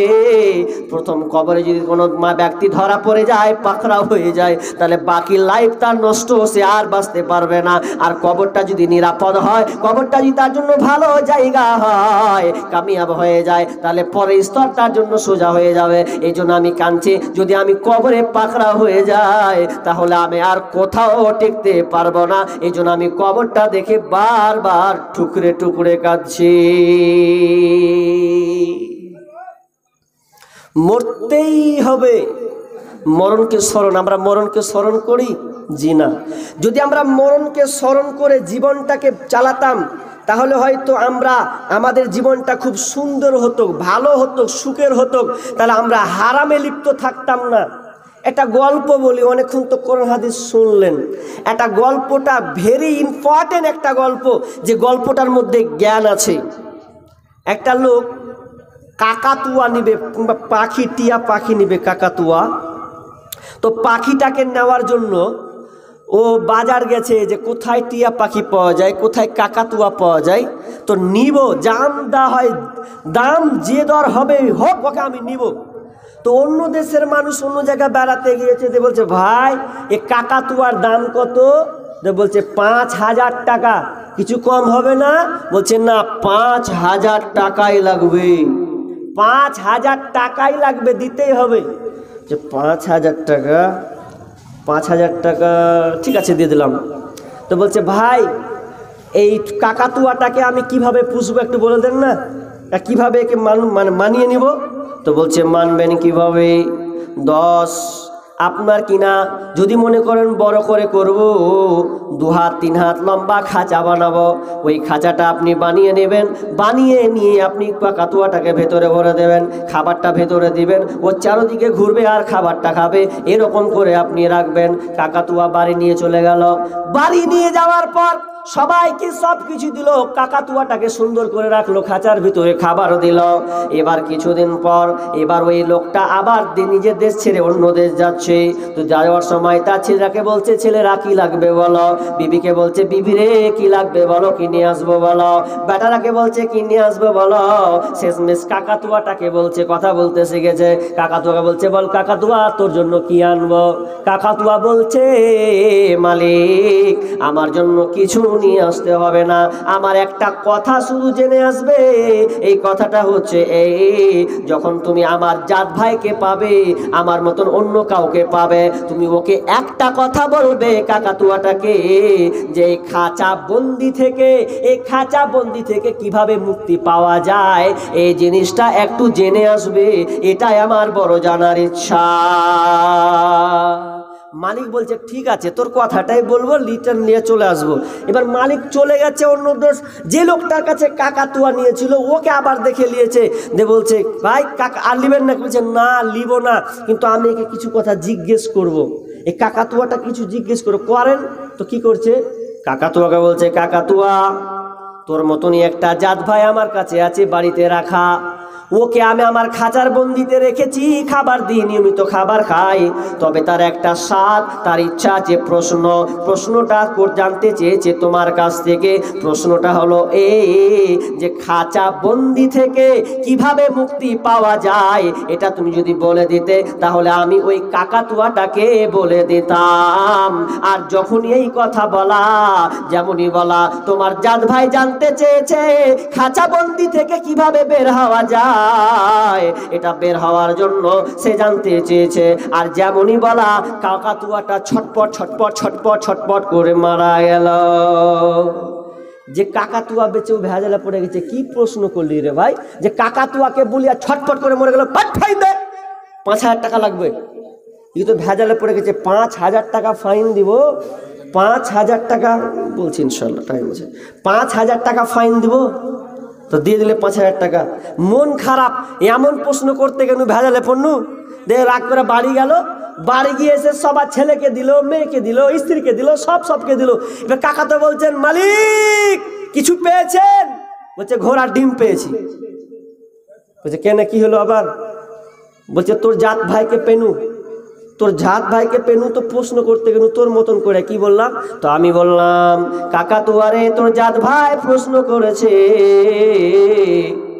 যে খাঁচা বন্দি থেকে কিভাবে মুক্তি পাওয়া যায়, ছাড় পাওয়া যায়। যেমনই তোর প্রশ্নটা ওকে করেছি, ছটপট করে মারা গেল তো মারা গেল, 5,000 টাকা ঘুরিয়ে জরিমানা লাগলো। আর যেমনই বলা ইও ছটপট করে মারা গেল। হাজি ঈদগে মূল্য। এবার মালিক বলছে কোন ভেজালে পণ্য কহতো, একদিকে 5,000 ফাইন মানু, তো একে যদি শুনে নু, তো ইও ছটপট করে মারা গেল। তখন মালিক কি করলে, আর কিছু কন্ট্রোল না করতে পেরে পাখিটাকে খাঁচা থেকে বের করে একদিকে ফেলে দিল।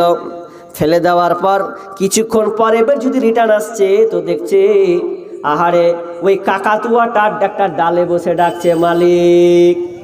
তো বলছে কি ব্যাপার, তুই এখানে মরে গেছিলি রে? যে আমি মরিনি, ওটাই তো ছিল আমার উত্তর।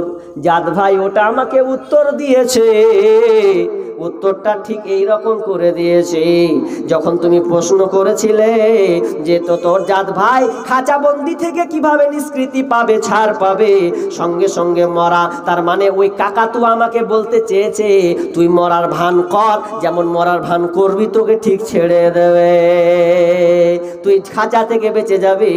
তো আমিও ওই রকম আমার জাত ভাইয়ের মতন আমি মরার একটা টাল বাহানা করলাম, একটা আপনার কি নাম মরার একটা কৌশল করলাম, কিন্তু আমি মরিনি। যদি আমি না মরতাম তাহলে মালিক তুমি আমাকে ছাড়তে না। আজ আমি মরে গেছি বলে তুমি আমাকে মরণের ফাঁদে আমাকে ছেড়ে দিয়েছ। তার মানে আমি বলতে চাইলাম পৃথিবীটা এমন একটি জায়গা, ফিতনার জায়গা। আপনি যদি দুনিয়াতে বাঁচতে চান, দুনিয়া যদি চলতে চান, ভালো আমল করতে চান, জাহান্নাম থেকে বাঁচতে চান, তাহলে আপনার জীবনটাকে মৌতকে স্মরণ করে আপনি মরে গেছেন, আপনি আর বাঁচবেন না। এই রকম জীবনটা নিয়ে যদি আপনি দুনিয়ায় চলতে থাকেন, তাহলে আপনি দুনিয়া থেকে হারাম পথে যাবেন না, আপনি হালাল ইনকামে থাকবেন, হালাল পথে থাকবে, অন্যায় কাজ থেকে আপনি দূরে থাকবেন। এর নাম হচ্ছে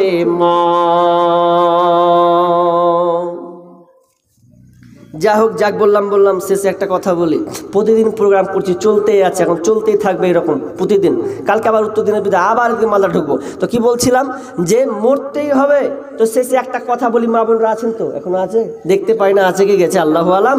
আছে তো মা বোন আপনাদেরকে একটা কথা বলি, খালি মৌতের কথা খুব শুনলেন, আর অনেক আয়াত পেন্ডিংয়ে রেখেছি। তবে কথাটা হচ্ছে এই, বিষ্ণু বলছেন যে দেওর ভাসুরটা হচ্ছে মত। হাদিস আছে না? হ্যাঁ, দেওর ভাসুর। আর একটা হাদিসটা কি জানো, যে মৌত দেওর ভাসুরটা হচ্ছে মৌত। তোমরা এই দেওর ভাসুরকে দেখে ভয় করো, এটাও এক প্রকার মৌত। কিন্তু আজকালকার মা বোন দেওর ভাসুরকে অতটা ভয় করে না। ভয় করে? আপনাকে দিকে ভয় করে? আমাদের মুর্শিদাবাদে ভয় করে না। চলছে স্বামীও যা, দেওর তা, ভাসুরও তা। খালি দেওর ভাসুর এতটুকু পার্থক্য, দেওর থাকলে মাথা উদাম করে চলবে, আর ভাসুর থাকলে একটু মাথায় কাপড় দিয়ে দিলে মানে ভাসুর। কিন্তু কোনো পার্থক্য নাই, কোনো পার্থক্য নাই।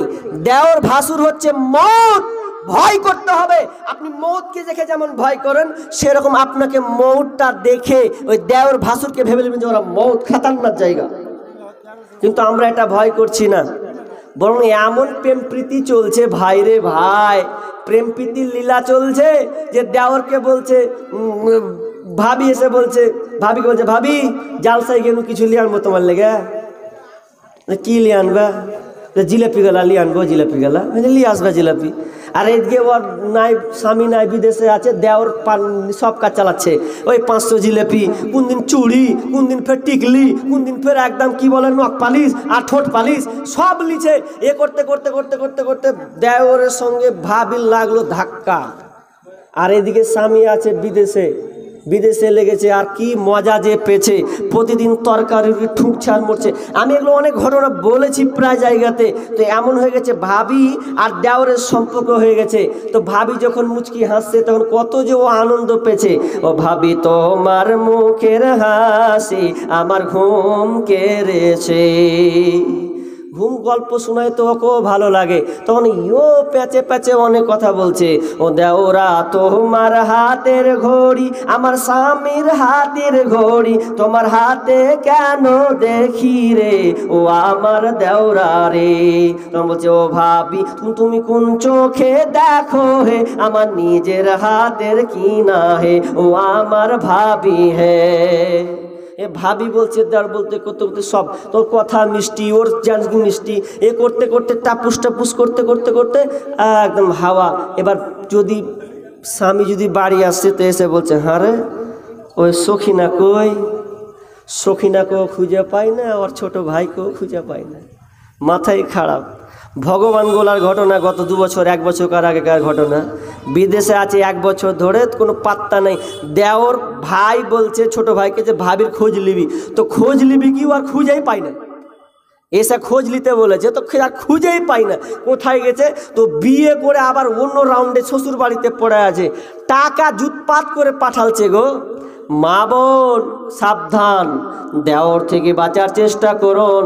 আলহামুল মত, মত দেওর ভাসুর হচ্ছে মত। এগুলো আপনাকে দেখে ভয় করতে হবে। মালাকুল মউতকে দেখে যেমন আপনার ভয় হয়, সেই রকম দেওর ভাসুরকে আপনাকে ভয় করতে হবে। খবরদার, দেওর ভাসুর যদি সামনে আসে সুন্দর করে মাথায় কাপড় দিবে, ওকে ভাই ভাবলে হবে না, ওকে আপনার মত ভাবতে হবে। ও ভাই নয়, ও ভাই নয়, ও ভাই নয়, আপনার সম্পর্কে হতে পারে। আপনি সম্পর্ক তার সঙ্গে ঠিক রাখবেন, তবে আপনাকে এড়াতে হবে পর্দার সঙ্গে। দেওর হলে মাথা খোলা যাবে না, ভাসুর হলে তো খোলা যাবেই না, যাবেন এটা আপনারা জানেন ভালো করে। তবে আপনাকে সতর্ক রাখতে হবে। এমনকি যদি আপনাকে বলা হয় গাড়িতে চাপতে দেওয়া হয়, তবু আপনি চাপবেন না, কারণ দেওর ভাসুর হচ্ছে মত। বিষ্ণু বলছেন আলহামুল মত, দেওর ভাসুর হচ্ছে মত। আমাকে এখানে দিয়েছে কি আনারুল হক নাকি মহিলাদের দানের পক্ষ কটি এসছে 11,000, ও নিচে আছে টোটাল না 12,910 টাকা টোটালিটি নাকি। তো বললেন যে মেয়েদের সমাগম বেলে বেশি, তো এরকম দান হবে? হ্যাঁ, বিশ্বাস হয় না আমার। হারমোনিয়ামটি খুচরা দান নাকি? খুচরা দান। মোটা দানগুলো তো পাবো কিনা কে জানি। মেয়েদের ওখানে ভলেন্টিয়ার আছে, আছে মেয়েদের ওখানে ভলেন্টিয়ার আছে। মা বোন দান আপনাদের লিবই, না হলে বাড়ি যাবো না। দান দিতে হবে, এটলে দান কি হবে? ঠিক কিছু হবে না। আর এটা কিসে জালসা? কবরস্থান না? কবরস্থানে জালসা। আমি আর বেশি বকবো না, এতে আদায় কিছুক্ষণ থাকেন। 12টা, হ্যাঁ হ্যাঁ 12:30 তো মেলে লম্বা হয়ে যাবে নাকি? এত রাত করা ভালো লাগে, প্রতিদিন প্রোগ্রাম করছি, এত চাপ দিয়েন না। দেখা যাক কি করি, কত চেষ্টা করছি। তো মৌত ভয় করতে হবে। পেন্ডিংয়ে থাকলাম, এবার চলেন একটা কথা বলি আপনাদের। কবরটা হচ্ছে অরিজিনাল, এ দুনিয়াটা হচ্ছে একদম ছলনাময়। এ দুনিয়াটা ছলনাময়। পৃথিবী আমার আসল ঠিকানা নয়, মরণ একদিন মুছে দেবে সকল রঙিন পরিচয়। পৃথিবী আমার আসল ঠিকানা নয়। পৃথিবীটা একটা ছলনার বস্তু, ছলনার জায়গা। বাদশাহ হারুন রশিদকে আবু সালামা বলছেন, এ বাদশাহ হারুন রশিদ, আপনি যে বাড়িটা বানিয়েছেন, এত সুন্দর করে আপনি বাড়ি বানিয়েছেন, প্রাসাদটা সুন্দর করে বানিয়েছেন, দেখতে এত সুন্দর লাগছে। যদি আপনার এই প্রাসাদ বাড়িখানটার বাদ দিয়ে যদি আপনার কবরটা খুব সুন্দর হতো রে, তাহলে কতই না ভালো হতো। যেমন এই কথা বলা আবু সালামা যেমন এই কথাটা বলেছেন, বাদশা হারুন রশিদ বাচ্চা ছেলের মতন টুকরে টুকরে কাঁদতে লেগেছেন আর বলছেন, আবু সালামা কি এমন একটা কথা শোনালে? কবর তো অরিজিনালি একচল ঘর, ওখানে সবাইকে শুতে হবে, সবাইকে থাকতে হবে। দুনিয়ার অট্টালিকা প্রাসাদ যত আছে এসে আর মার্বেল টাইলস বসা এগুলো থাকবে না, আমাকে কবরে রাখা হবে। মানুষ যখন মারা যাবে, আপনার মুখ দিয়ে একটা পানি যখন চালানো হবে, গ্লাস দিয়ে চামচ দিয়ে পানিটা ঢোকানো হবে, আপনি পানিটা পান করতে পারবে না। বাপ আপনার দিকে তাকাবে, ভাই তাকাবে, বিবি তাকাবে, আমার স্বামী খাচ্ছে না, গড়িয়ে গড়িয়ে সাইড দিয়ে পড়ছে, সবাই আশ্চর্য হয়ে আছে। ডানেতে কাঁদিবে মাতা, বামেতে পরম পিতা। ডানেতে কাঁদিবে মাতা, বামেতে পরম পিতা। পদতলে প্রিয়সী অঝর নয়নে রে, ছাড়িয়া ভবের ভাব যাইবি কেমনে। আজরাইল আসিয়া বলিবে, চলো হে মরণে। আত্মীয় স্বজন সবে, সিভিল সার্জেন্ট রাবে, তবু না পারিবে কেহ রাখিতে জীবনে রে। ছাড়িয়া ভবের ভাব যাইবি কেমনে। মালাকুল মউত আসিয়া বলিবে, চলো হে মরণে, চলো হে মরণে। আপনি যেমনই মরতে যাবেন, আপনার চোখটা আস্তে আস্তে টিপ টিপ টিপ টিপ টিপ টিপ করে যখন বন্ধ হয়ে যাবে, পানি আর ভেতরে যাবে না। ছেলে কাঁদবে, মেয়ে কাঁদবে, সবাই হাই হাই চোখ দিয়ে তাকিয়ে থাকবে, কি হলো কি হলো কি হলো। যখনই আপনি মরে যাবেন, তখন আপনার নামটার নাম থাকবে না, নামটা হবে আপনার লাশ। লাশ হয়ে যাবে, আব্দুর রহমান বলবে না, বলবে ওই লাশটা কার, ওই লাশটা কার, বলা হবে আব্দুর রহমানের লাশ। লাশ বলা হবে, আব্দুর রহমান বলবে না, বলবে আব্দুর রহমানের লাশ। আপনি সব কিছু কানে শুনতে পাবেন, লাশ বলে আখ্যায়িত করা হবে। যার জন্য আপনি এত ইনকাম, এত টাকা পয়সা, ব্যালেন্স আপনি তৈরি করলেন, এত কিছু আপনি বানালেন, আপনি বলবেন বেটাকে, বেটারে, আপনি যখন মারা যাবেন এই কথাটা আপনি নিজে কানে নিজে মুখে বলবেন, বেটা আমি যে মরে গিয়েছি, পৃথিবীর কেউ শুনতে পাবে না। আপনি বলবেন ছেলেকে, বেটা আমি তো অন্ধকার জায়গায় থাকতে পারি না রে বেটা, বাথরুম পায়খানা গেলে তোরা লাইট দিয়ে আমাকে ধরিয়ে দিয়ে আসিস। এখন তো আমি মারা গিয়েছি, আমাকে কবরে তোরা কোন লাজে ফেলে আসবি বল। আমি কিভাবে ওখানে একা থাকবো? আমি তো বল ছাড়া আলো ছাড়া থাকতে পারি না, তোরা আমাকে ওখানে রেখে আসবি। শুধু তাই নয় রে বেটা, আমি একা পর্যন্ত থাকতে পারি না, তোর মায়ের সঙ্গে আমাকে থাকতে হয়, কিংবা তোর সন্তানগুলাকে নিয়ে আমি এক পাশে ঘুমাই। তুই কিভাবে আমাকে কবর স্থানে তোরা রেখে আসবি? কেউ শুনতে পাবে না, আপনাকে লাশ বানিয়ে দেওয়া হয়েছে। আপনাকে যখন ফেলা হবে চিৎকার করবেন, এই চাচা আমাকে তোমরা নিয়ে যেও না, আমাকে ওখানে থাকতে পারবো না। লাশটাকে যখন ফেলা হবে দেখবেন ছেলে নেমে আছে, বেটা নেমে আছে, ভাতিজা নেমে আছে, মাটিতে ফেলে দিয়েছে। আপনার ফাঁকা জায়গা কবরস্থানের নিচে শুইয়ে দিয়েছে, মাটিকে চাপিয়ে দেওয়া হলো, বাঁশ চাপিয়ে দেওয়া হলো, বাঁশের উপরে আপনার কিনা পাটি চাপিয়ে দেওয়া হলো।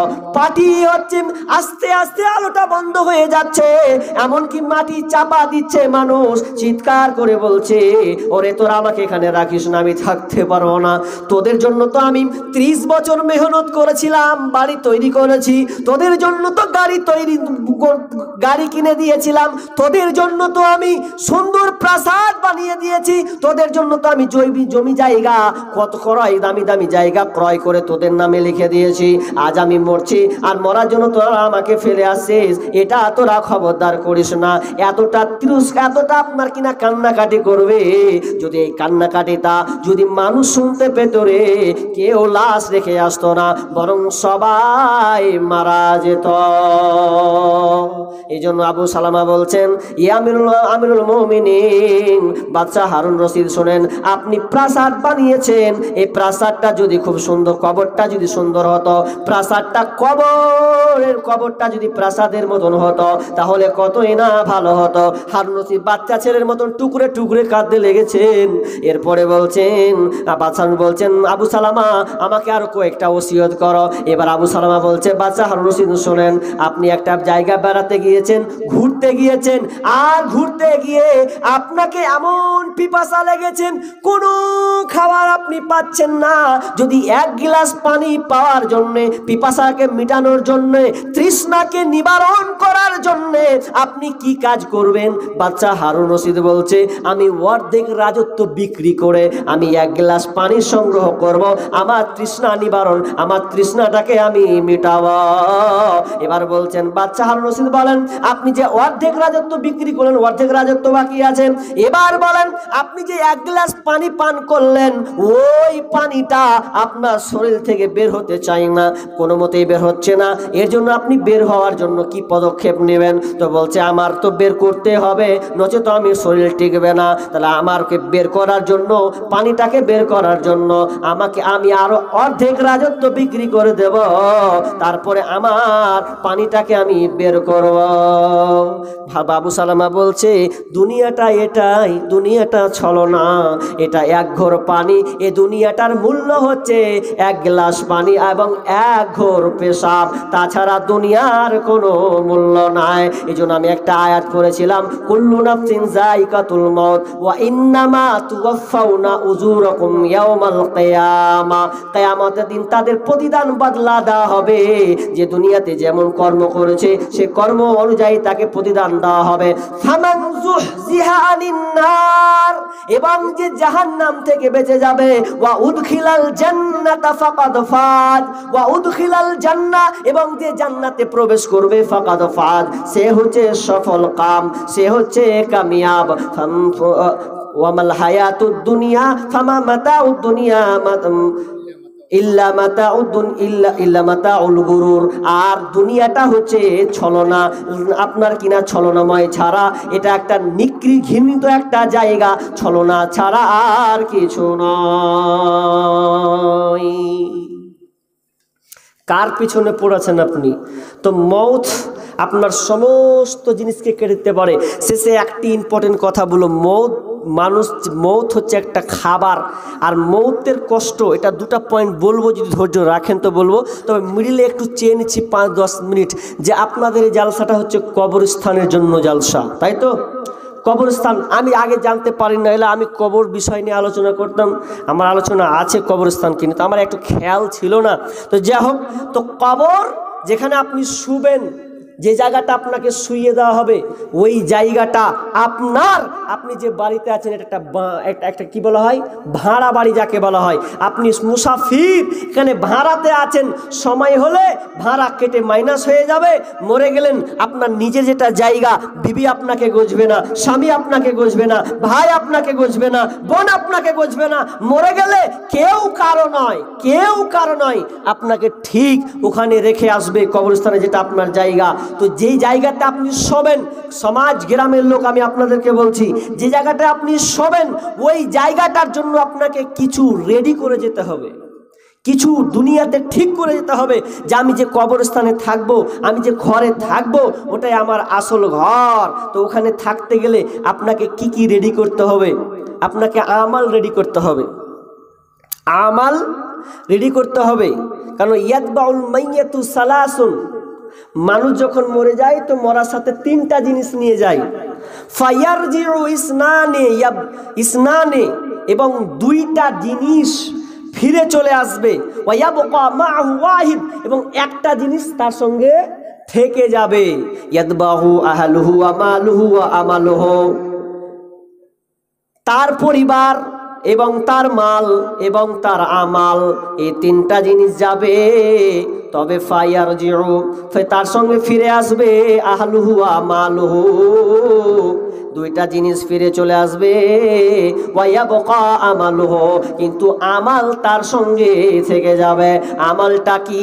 তার আমলটা হচ্ছে নামাজ, তার আমলটা কি? তার দান, তার আমলটা কি? তার কোরআন তেলাওয়াত, তার আমলটা কি? ভালো সদকা করা, আমলটা কি? হজ করা, আমলটা কি? যাকাত দেওয়া, ইত্যাদি ইত্যাদি। তার এই ভালো আমল, এই আমলগুলো তার কবরের সঙ্গী হবে। তাছাড়া আপনার ছেলে মেয়ে বাল বাচ্চা এরা কেউ আপনার সঙ্গী হবে না। তাহলে যারা সঙ্গী হবে না তাদের জন্য আপনি এত লড়াই করছেন। একটা কথা অনেক জায়গায় প্রমাণ করেছি। আমি চাইতে চাইতে বলছি, ভাই কোন ছেলেরা আছো বলো তো, আব্বা মারা গেছে, আব্বা বয়স্ক হয়েছে, আব্বার লেগে 500 টাকা 1000 টাকা দিবে। তো 10 মিনিট ধরে চোপা চালালাম, কটা পেলাম। তা আমি ওই বাপজিওয়ালাকে বলছি, দেখো তো যাদের জন্য আপনি এত কামাই করছেন, আপনার ছেলে নিশ্চয়ই বসে আছে, আপনার মেয়ে নিশ্চয়ই জালসা শুনতে এসেছে। তো এই কথা শোনার পর দৌড় এসে কি দিয়েছে 20 টাকা, যে আব্বার জন্য দিলাম 100 টাকা।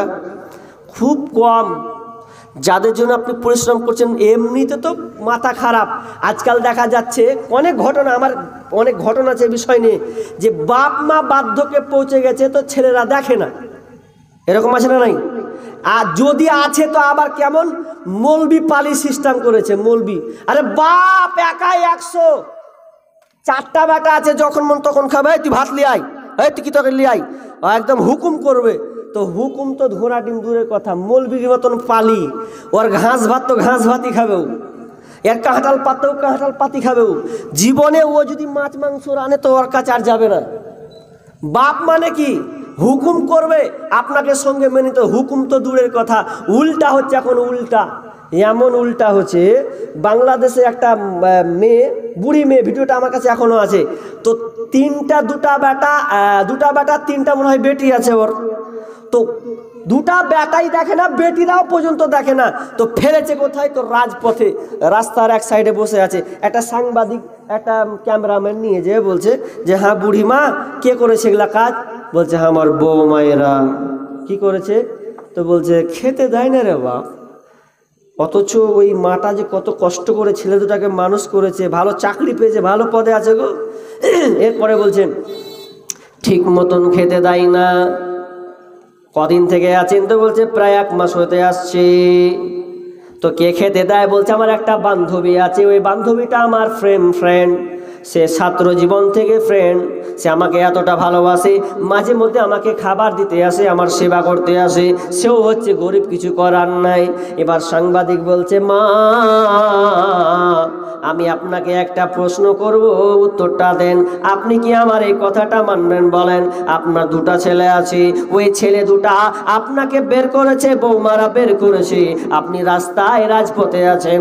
এবার বলেন তো, একটা কাজ করুন, যারা আপনাকে রাস্তায় ফেলেছে তাদের নামে কেস করব, চলেন। আপনার ছেলে 2টাকে আমি জেলে পচিয়ে দেব, জেলে ঢুকাবো। কত বড় সাহস আপনার বুড়িমা আপনাকে রাস্তায় ফেলেছে।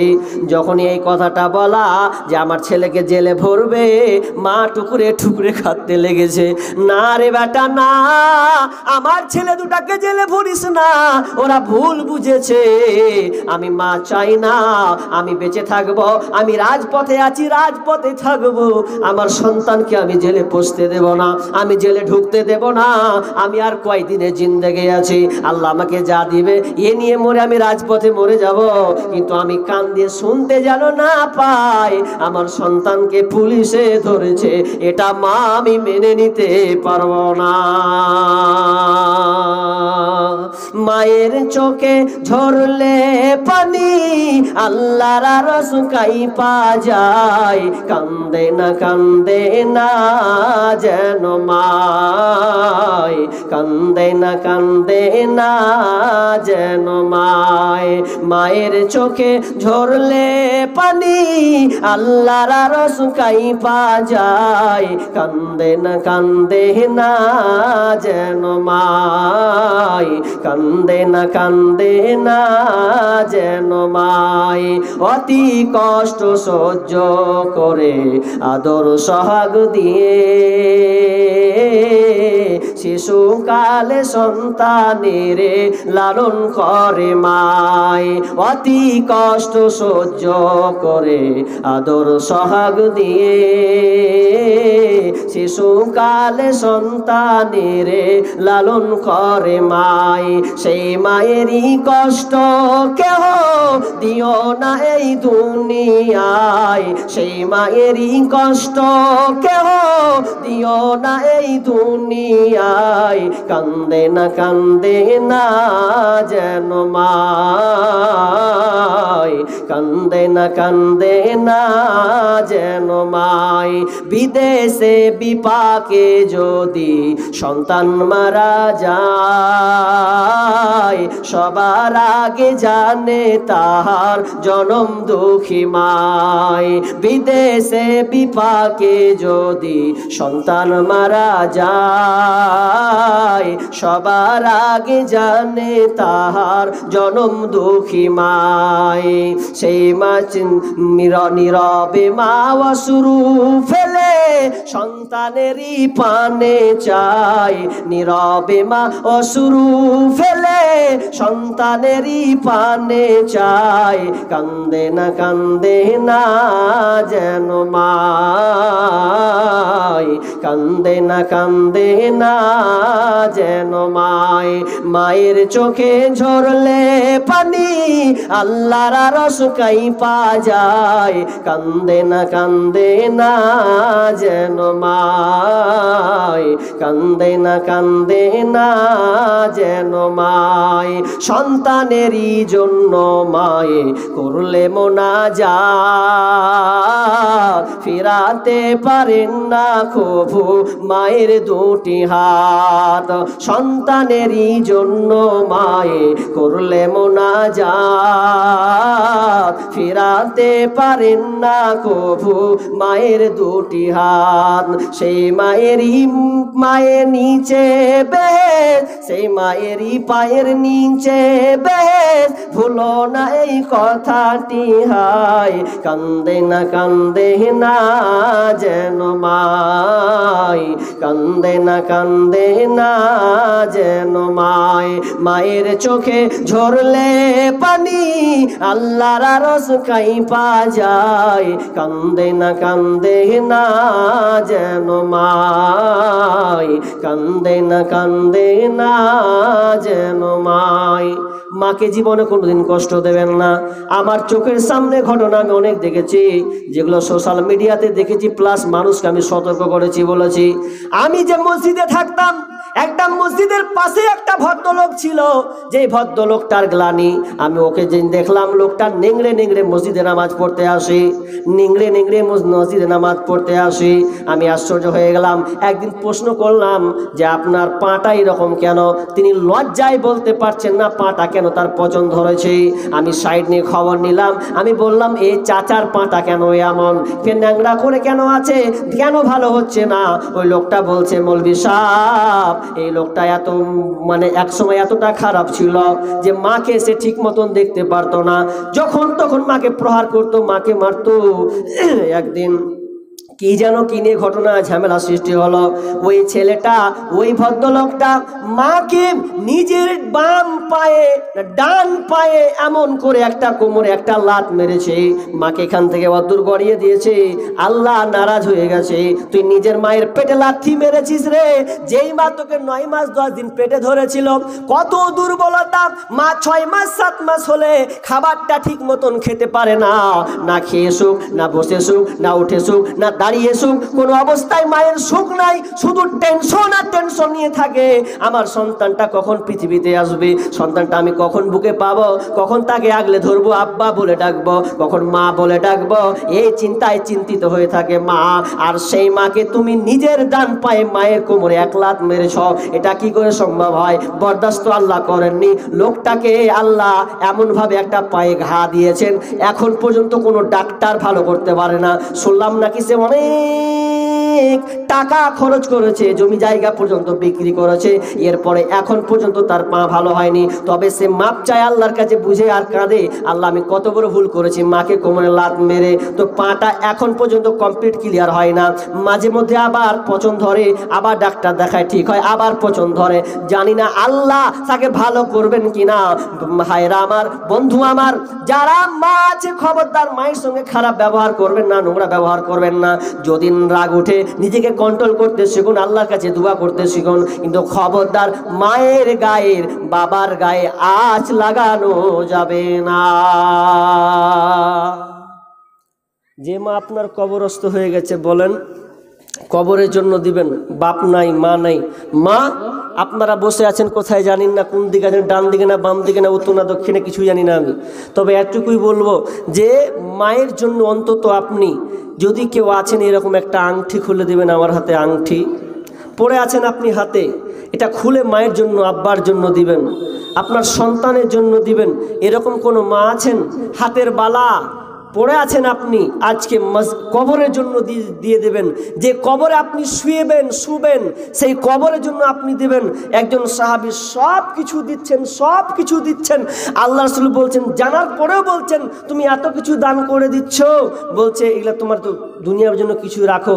সাহাবী অ্যাকশনটা উত্তর দিচ্ছে, দুনিয়াতে কি রাখবো, কিছুই তো পাবো না, যা দিচ্ছি সব আমার জন্য দিচ্ছি, মরে যাব সব রিটার্ন পেয়ে যাব। দুনিয়াতে থাকবে ছেলেরা ভাগ বিতরণ করবে, দান করবে কি করবে না ওদের খেয়াল খুশি, দিবে কি দিবে না ওদের ব্যাপার। কিন্তু আমি বেঁচে আছি যতদিন, আমার মালগুলোকে আমি আখিরাতের জন্য জমা করলাম, এটা আমি আমার নিজের জন্য জমা করলাম, সব আল্লাহকে দিয়ে দিলাম, মরার পরে সব নিয়ে নেব। একটা বুড়িমা, এই ঘটনাটা কথাটা বলেছি, একজন বুড়িমা একটা পটলিতে বুঝলেন রুমালে অনেকটি স্বর্ণকার আছে, নাকের আছে, কানের আছে, হাতের বালা আছে, মালা সব কিছু আছে, যে বেঁধে নিয়ে চলে এসেছে। বেঁধে নিয়ে যখন চলে এসেছে তো বলছেন মৌলানা আমার পটলিটা আপনি নেন, এটা পটলিটা নেন, আল্লাহ রাস্তায় আমি দিয়ে দিলাম। মৌলবি দেখছে কি আছে রে পটলিতে, খুলে দেখছে বুড়িমা, বয়স তার অনেক হয়ে গেছে। বুড়িমার নিজের হাতে এনে মৌলানাটার হাতে দিয়ে দিলেন, মৌলানা আমি সব জমা দিলাম। এবার দেখছে আহারে গলার হার, হাতের বালা, নাকের ফুল, আপনার কিনা কানের দুল সব কিছু আছে। বলছে মা এগুলো কি রাগ করে নিয়ে আসলে নাকি? বলছে না না না, এগুলো আমি আল্লাহ রাস্তায় জমা দিলাম, আমি আর বেশি দিন বাঁচবো না, আমার বয়স তো দেখতে পাচ্ছিস রে বেটা, আমি বেশি দিন বাঁচবো না, এগুলো আমি আল্লাহ রাস্তায় জমা দিলাম। তো বললো এগুলো কে কে দিয়েছে? তো বলছে এগুলো তো আপনি আপনার বেটি বেটাকে দিতে পারতেন, আপনার কাজে লাগতো। এবার বুড়িমা উত্তর দিচ্ছে, মৌলবি সাহেব বেটা শোনো রে বেটা, এগুলো আমি সন্তানের জন্য নয়, আমি সন্তানদেরকে আমি যথেষ্ট দিয়েছি, বেটিকে দিয়েছি, বেটাকে দিয়েছি, গলা মালা দিয়েছি, কানে দিয়েছি, আর এগুলো হচ্ছে আমার। এই যে হাতের বালাটা দেখছো এটা আমার স্বামী দিয়েছে আমাকে, এই যে তুমি গলার হারটা দেখছো এটা আমার মা আমাকে বানিয়ে বানিয়ে দিয়েছে, এগুলো আমার আম্মা আব্বা আমাকে দিয়েছে আমার জন্য। আমার স্বামী আমার হাতের বালা দিয়েছে, কানে দুল দেখছো এটা আমার স্বামী বানিয়ে দিয়েছে।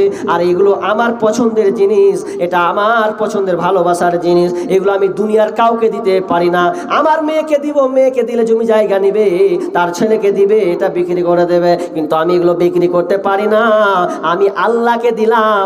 আমি যে এত বয়স হয়ে গেল, কিছুদিন পর হয়তো মারা যাব, আমি বুঝতে পারছি আর আমি বাঁচবো না, তবে এগুলো আমার পছন্দের জিনিস, আমি কাউকে দিব না, এগুলো আমি আল্লাহকে দিয়ে দিলাম। যেদিন আমি মারা যাব সেদিন আল্লাহকে বলবো, আল্লাহ রে, আমি তোমাকে হাতের বালা দিয়েছিলাম, গলার হার দিয়েছিলাম, আমার স্বামীর পছন্দের জিনিস, ওগুলো তুমি আল্লাহ আমাকে দাও। আমি মরার দুনিয়াতে যেমন পড়েছিলাম, মরার পরেও যেন আমার স্বামীর গলা হারটা যেন আমার গলায় থাকে, আমার হাতের বালাটা যেন থাকে। সেদিন আমি আল্লাহর কাছে চেয়ে নেব, এই জন্য আমি আল্লাহ রাস্তায় জমা দিয়ে দিলাম। এরকম মেয়ে আছে? নাই। এরকম আছে তার প্রতিভা, যে নিজের জিনিস আল্লাহ রাস্তায় রেখে দিল, মারা যাব আল্লাহর কাছে চেয়ে নেব, আল্লাহ আবার আমাকে নতুন করে পড়াবেন। তো এইরকম আছেন যে আপনি হাতের আংটি রেখেছেন, হাতের বালা রেখেছেন, ওই হাতের বালা আজকে আপনার কবরস্থানের জন্য আপনি রাখবেন, দিয়ে আপনি আল্লাহর কাছে প্রতিজ্ঞা করবেন, আল্লাহ এটা আমি দিলাম আমার সন্তানের জন্য, এটা আমার স্বামীর গিফট, এটা আমার ছেলে দিয়েছে, এটা আমার শ্বশুর দিয়েছে, এগুলো আমি আল্লাহর রাস্তায় রেখে দিলাম। এরকম কোনো মা বোন আছেন যে একটা হাতের বালা কিংবা আংটি যদি থাকেন তো পাঠান, ইনশাআল্লাহ। আমি আর খুব জোরে 15 মিনিট আছি, তো এই 15 মিনিটে যে যা পারবেন দেখেন, অলসতা করিয়েন না। আপনি হয়তো মনে মনে ভাবছেন যে মৌলভী দিব দিব দিব দিব দিব করিয়েন না। ড্রাইভার যে সেই গাড়ি চালায়, ডান দিকে তো ডান দিকে, তো বাম দিকে তো বাম দিকে, যেদিকে নিয়ে যাবেন সেই দিকে চাক্কা ঘুরবে। আর যদি আপনি প্যাসেঞ্জার হয়ে ড্রাইভারকে বলেন চল বাম দিকে, তুই যাবে না, লক করে বসে থাক, আমি যেদিকে কোন দিকে আমার রাস্তা ভালো আছে সেই দিকে ঘুরাবো, তুই বাসের দিকে ঢুকে বাসের দিকে ঢুকে যাবো নাকি? না, ড্রাইভার কন্ট্রোলার করবে। তো এখন মনে মনে ভাবছেন যে মৌলভী সাহেব দানের কথা বলছেন, গরিব মানুষ। আরে বেলালকে আল্লাহ রাসূল বলছেন যে বেলাল তুমি দান করো, তো বেলালের পরনে লুঙ্গি ছাড়া কিছু ছিল? কিছু তো ছিল না, একদম গরিব সাহাবি, ঠিক মতন খাবার নাই। তো ওকে আল্লাহ রাসূল বলছেন, বেলাল আল্লাহ রাস্তায় দান করো, আল্লাহ তোমাকে দেবে। তো আমাদের তো খাওয়া পরা সব কিছু আল্লাহ দিয়েছেন, প্রতিনিয়ত আপনাকে দান করতে হবে। তো আপনি কি বলছিলাম, ড্রাইভার আপনি আছেন, সব কিছু করতে পারবেন। যেদিন আপনি টাকা হাতছাড়া হয়ে যাবে, যখন একটা মৌলবি আসবে যে বলবে যে 500 টাকা দিবেন, মসজিদটার অবস্থা এরকম হয়ে গেছে, আপনার দিলটা নরম হলো যে জাগ্গা, জীবনে কোনোদিন এত দান করিনি, আজকে 500 টাকা দিব মসজিদে। তো আপনার আগ্রহীতা হলো শেষ বয়সে, যে বয়সে আপনার পকেট নেই, শুধু সাদা কি বলে ওগুলাকে, জামা গেঞ্জি বলে, সাদা গেঞ্জি বলে তো নাকি, ওই গেঞ্জি যার পকেট থাকে না, ওটা পড়ে আছেন, আর পকেটে খালি হাত ভর্তি, পকেট তো নেই, তোকে হাত ভরবি কোন দিক দিয়ে তুই? আর ভাবছে যে কখন 500 টাকা দেবো। তো সব তো ছেলেরা লেখে নিয়ে এলেছে নামে নামে নামে নামে, আপনার ইচ্ছা হয়েছে এখন যে 500 টাকা দিব, যেমন করে হোক দিব, বলেছি দিব। তা আপনি প্রতিজ্ঞা হচ্ছেন, বড় বেটাকে বলছেন আব্দুর রহমান, তখন ও কইছে কি হলো? আচ্ছা এখন আমি চাকরিতে যাচ্ছি, এখন কিছু কহে না আমাকে, অথচ আর মন চাইছে যে 500 টাকা দিই। এবার কইছে শহীদুর, মেজো কইছে বকায়ও না, হাকে এখনই এদিকে যেতে হবে, ট্রেন ছুটে যাবে আমার, তাড়াতাড়ি যাচ্ছি। টাকার কথা তো কহে না, খালি নাম ধরে ডাকছে, তো কইছে বিরক্ত করিও না গেনু। 3 নম্বর যে ছোট বদের হাড্ডি, ও ফুটবল ব্যাট বল খেলার লেগে ব্যাট আর বল ধরেছে, ও তো ওকে বলছে শফিকুল কি হলো, খালি ব্যাট বল খেলতে যাবো এখন, করছো ওই যে টাকা চাইছি রে, টাকা চাইছে, তোমার বড় বেটাকে চাইতে বলে না, তো চলে গেল, না খেলতে হাঁটবো আমি এখন, কেউই দিল না গো। মানে আপনি এত ভিখারি থাকতে গরু বৈনাহাল, তার দুঃখ সর্বনাশ। যতদিন টাকা ছিল আপনার হাতে, ড্রাইভার ছিলেন আপনি, চালাতেন ডান দিকে তো বাম দিকে। এখন আপনি বয়স হয়েছেন, ছেলেমেয়েরা ভাগ জমি জায়গা বন্টন করে নিয়েছে, এটা আপনি নিয়েছেন, এখন আপনি নিঃস্ব হয়ে আছেন, পকেট আপনার ফাঁকা, ইচ্ছা হলো 500 টাকা দিব, কোথা থেকে জড়ো করবেন আর ব্যবস্থা হলো না, আর আপনার আশাটাও পূর্ণ হলো না। এই মালধন ছিল তোমার দাদার, সে মরে গিয়ে হয়েছে তোমার বাবার, বাবার মালেতে তুমি ওয়ারিশ হইলে, কাল ছেলে ওয়ারিশ হবে তুমি মরে গেলে। ধন ধন করিও না ধন উপার্জন, মরিলে তোমার সাথে যাবে না ধন। ধন ধন উপার্জন না রহে কাহার, অপরে তোমার মালে উড়াবে বাহার। আজ তুমি পড়িতেছ রেশম পশম, কালকে পড়িতে হইবে মরণের কাফন। 500 টাকাটা কে দিয়েছেন? এই ভাই 500 টাকা দিয়েছেন। আল্লাহুম্মা সাল্লি আলাইহি আল্লাহুম্মা বারিক আলা হায়াকালা বারাকাল্লাহ। আল্লাহ দানকে আল্লাহ তুমি কবুল করে নাও। কি নাম? মুসলিম। একজন ভাই 200 টাকা দিয়েছেন। আল্লাহুম্মা সাল্লি আলা আল্লাহুম্মা বারিক আলা হায়াকাল্লাহ বারাকাল্লাহ। আল্লাহ দানকে আল্লাহ তুমি কবুল করে নাও। যে উদ্দেশ্যে দিয়েছেন আল্লাহ তুমি আশা পূর্ণ করে দাও। কেউ বাকি লিখা দেবে? আচ্ছা বাকি, হ্যাঁ অবশ্যই বাকি যদি থাকেন। বাপজি যারা একটু মুরব্বী মানুষ উঠছেন কেন বলেন তো? তো একটা বাপজি পালিয়েছে, দানের কথা শুনেন কাম কি? বসেন বাপজি বসেন। আর তো 2-10 মিনিট আছি, পালাচ্ছেন কেন? বসেন, 10 মিনিট চেয়ে নিচ্ছি তো, আর 10 মিনিট এত সহ্য করলেন। আরেকজন বাপজি দিয়েছেন 500 টাকা। আল্লাহুম্মা সাল্লি আল্লাহুম্মা বারিক আলা হায়াকাল্লাহ বারাকাল্লাহ। মেয়েরা একটু তো কিছু বুঝতে পারি না মেয়েদের তরফ থেকে। মা বোন আপনাদের দান আল্লাহর হস্তে দোয়া করে দেবো ইনশাআল্লাহ। দেখেন মায়ের জন্য, আব্বার জন্য। আপনারা যারা বসে আছেন 1 বস্তা করে সিমেন্ট, এগুলো ঘেরাঘেরির ব্যাপার হয় নাকি? আবার ঘেরাঘেরির ব্যাপার আছে কি? ওগুলো কোন ব্যাপার নেই তো। আপনারা ধারে লিখাতে পারেন, নাই যদি না থাকে তো আপনি 500 টাকা লিখান যে ইনশাআল্লাহ দিয়ে দেবো। দাতা এরকম নেই। আরেকজন 500 টাকা। আল্লাহুম্মা সাল্লি আল্লাহুম্মা বারিক হায়াকাল্লাহ বারাকাল্লাহ। আল্লাহ তুমি দানকে কবুল করে নাও। আল্লাহ যে উদ্দেশ্যে দান দিয়েছে আল্লাহ তুমি উদ্দেশ্য পূর্ণ করে দাও, বালা মুসিবত দূর করে দাও। আমিন সুম্মা আমিন। চিন্তা করে দেখো না কবরে কি যাইবা না, চিন্তা করে দেখো না কবরে কি যাইবা না। যেই কবরে আল্লাহ ছাড়া বন্ধু কেহ থাকবে না, যেই কবরে আল্লাহ ছাড়া বন্ধু কেহ থাকবে না। চিন্তা করে দেখো না কবরে কি যাইবা না, চিন্তা করে দেখো না কবরে কি যাইবা না। এই দুনিয়া ছাড়িয়া কোথায় যাইবা ভাগিয়া, এই দুনিয়া ছাড়িয়া কোথায় যাইবা ভাগিয়া। মরণ তোমায় লইবে ঘিরে যতই করো বাহানা, মরণ তোমায় লইবে ঘিরে যতই করো বাহানা। চিন্তা করে দেখো না কবরে কি যাইবা না, চিন্তা করে দেখো না কবরে কি যাইবা না। এই দুনিয়া সবই পর, কবর যে তোর আসল ঘর। এই দুনিয়া সবই পর, কবর যে তোর আসল ঘর। কেমনে সে তাই থাকবি পড়ে শুধু মাটির বিছানা, কেমনে সে তাই থাকবি পড়ে শুধু মাটির বিছানা।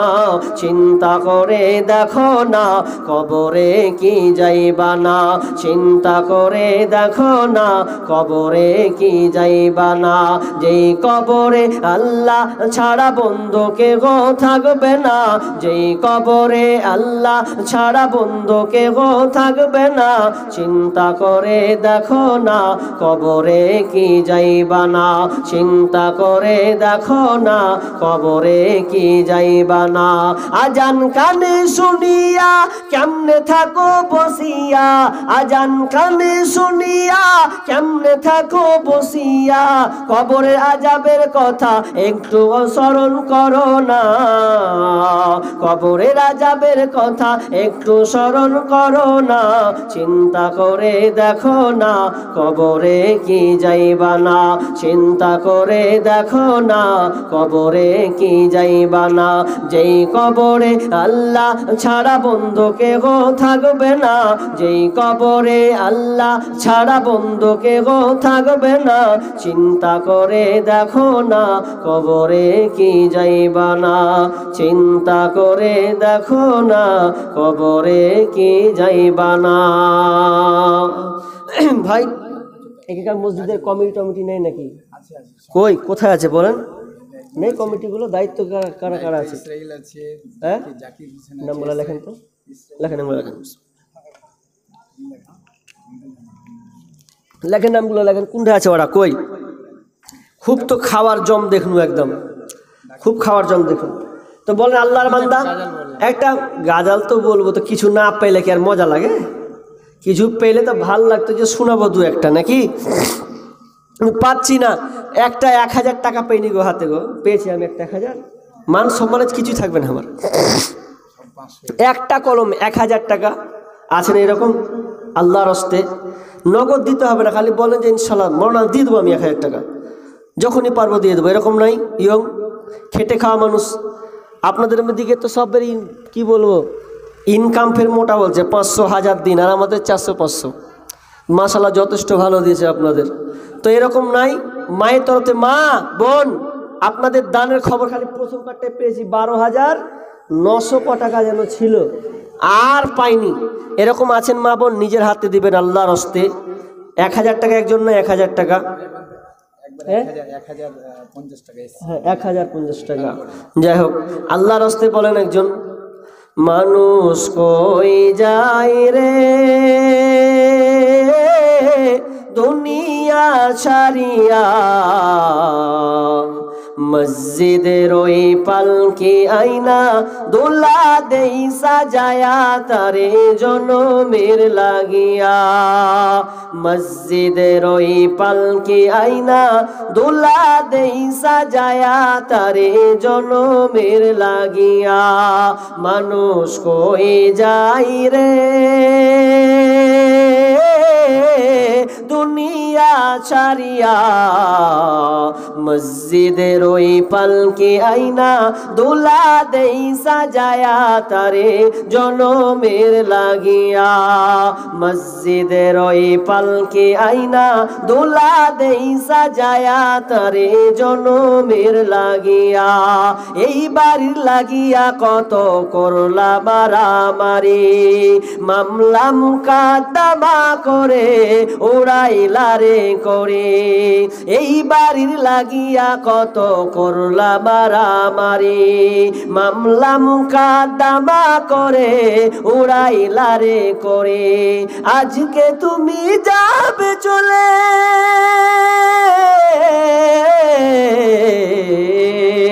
আজকে তুমি যাবে চলে সব কিছু ফেলিয়া। মসজিদের ওই পালকি আইনা দোলা দেই সাজায়া তারে জনমের লাগিয়া। মসজিদের ওই পালকি আইনা দোলা দেই সাজায়া তারে জনমের লাগিয়া। মানুষ কই যাই রে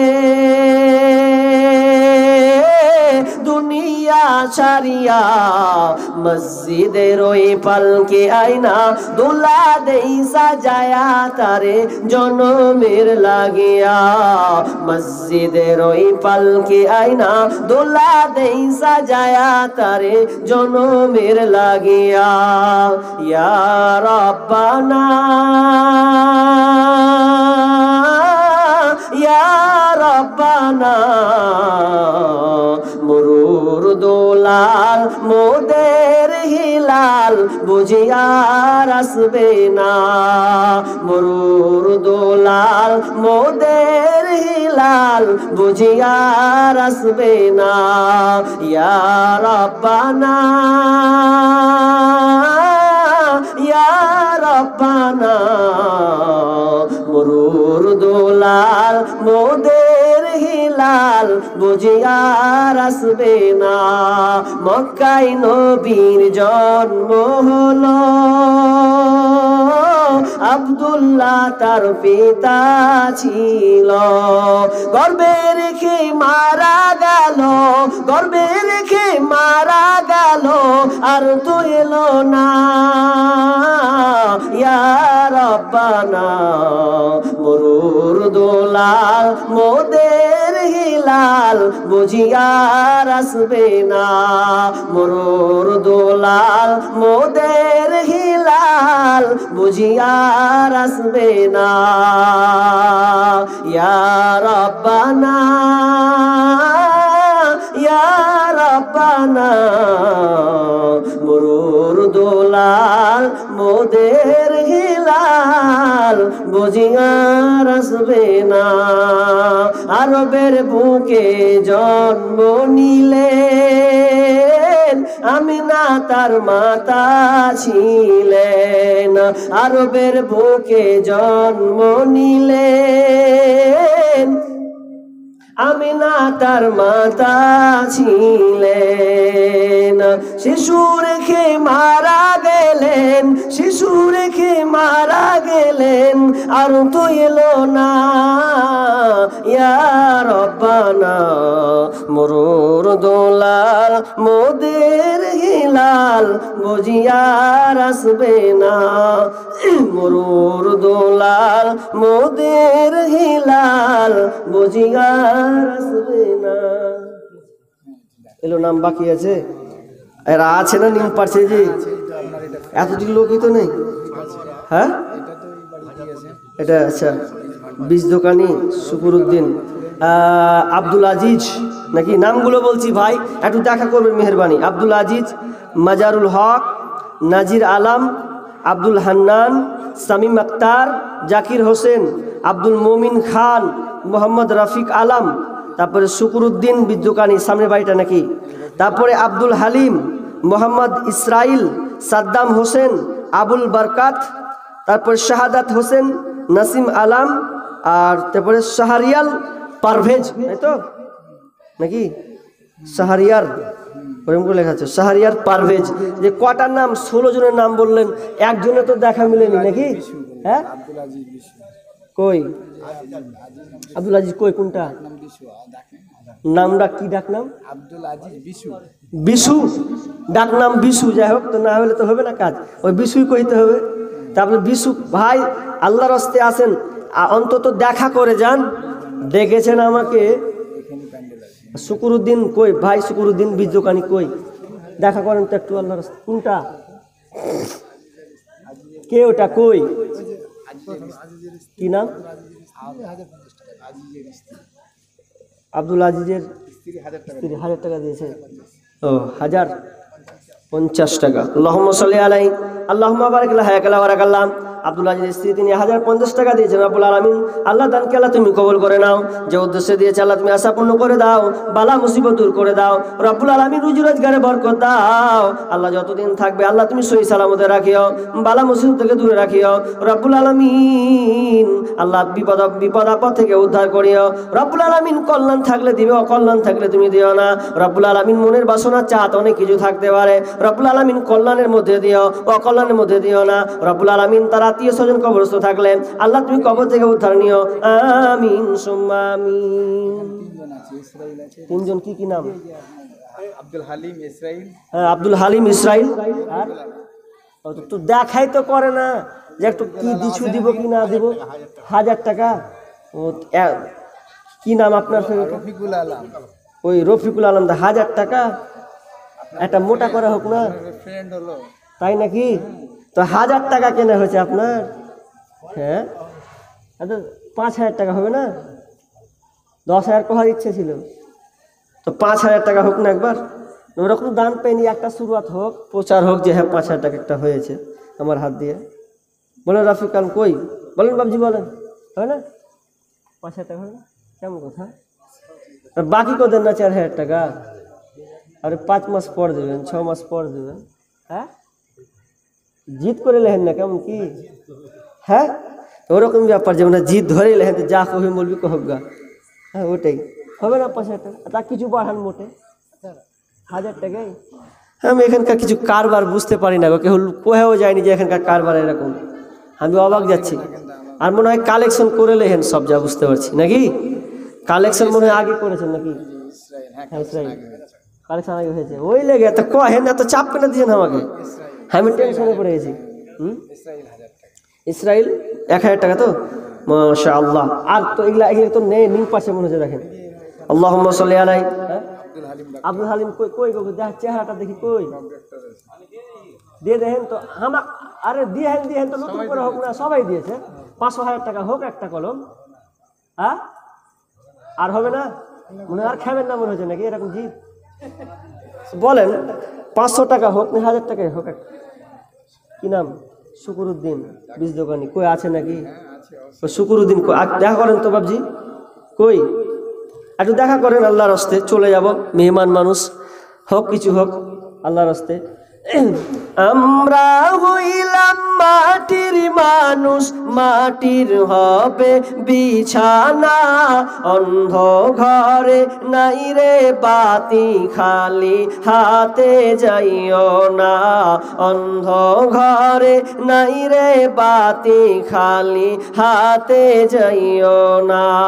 আমরা হইলাম মাটির মানুষ, মাটি হবে বিছানা, অন্ধ ঘরে নাই রে বাতি, খালি হাতে যাইও না। অন্ধ ঘরে নাই রে বাতি, খালি হাতে যাইও না।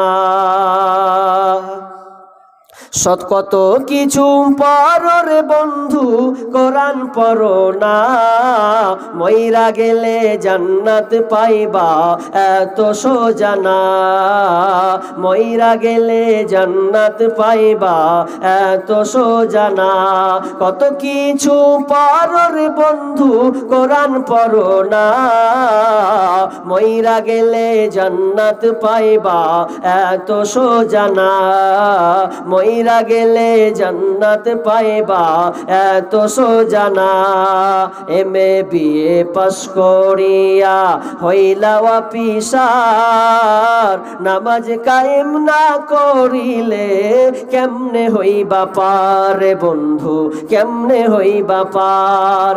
এমএ বিএ পাস করিয়া হইলা অফিসার, নামাজ কায়েম না করিলে কেমনে হইবা পার রে বন্ধু, কেমনে হইবা পার। কোরআন হাদিস না মানিলে সব কিছু যাবে বিফলে। কোরআন হাদিস না মানিলে সব কিছু যাবে বিফলে। বিচারের মাঠে ধরবে পড়া, রেহাই পাইবা না। কত কিছু পড়ো রে বন্ধু, কোরআন পড়ো না। মইরা গেলে জান্নাত পাইবা এত সোজা না। মইরা গেলে জান্নাত পাইবা এত সোজা না। তুমি অনেক ক্ষমতাবান রাজনীতিবিদ, আজরাইলে পাইলে দেখা ভাঙবে তোমার নিদ রে বন্ধু, ভাঙবে তোমার নিদ। তুমি বড় ক্ষমতাবান রাজনীতিবিদ, আজরাইলে পাইলে দেখা ভাঙবে তোমার নিদ রে বন্ধু, ভাঙবে তোমার নিদ। কত এলো কত গেল, কেউ না আর টিকতে পারলো। কত জনে এলো গেল, কেউ না আবার টিকতে পারলো। সবারই তো একটি জায়গা, মাটির বিছানা। মইরা গেলে জান্নাত পাইবা এত সোজা না। মইরা গেলে জান্নাত পাইবা এত সোজা না। কত কিছু পড়ো রে বন্ধু, কোরআন পড়ো না। কত কিছু করো রে বন্ধু, কোরআন পড়ো না। মইরা গেলে জান্নাত পাইবা এত সোজা না। মইরা গেলে জান্নাত পাইবা এত সোজা না। আর কোন 100 টাকা। আল্লাহুম্মা সাল্লি আলা মুবারিক হায়কালা বারাকাল্লাহ। আল্লাহ তুমি দানকে কবুল করে নাও, যে উদ্দেশ্যে দিয়েছ আল্লাহ আশা পূর্ণ করে দাও, বালা মুসিবত দূর করে দাও। আমিন সুম্মা আমিন। শেষ করে দি। গাজাল এত বলা যাবে না, প্রতিদিন বলছি ভাই, বলা যাবে না। আগেই সবাই মেয়ে ছেলেগুলো রিকোয়েস্ট করেছে, মেয়ে ছেলেগুলো বসে আছে আর রিকোয়েস্ট করেছে।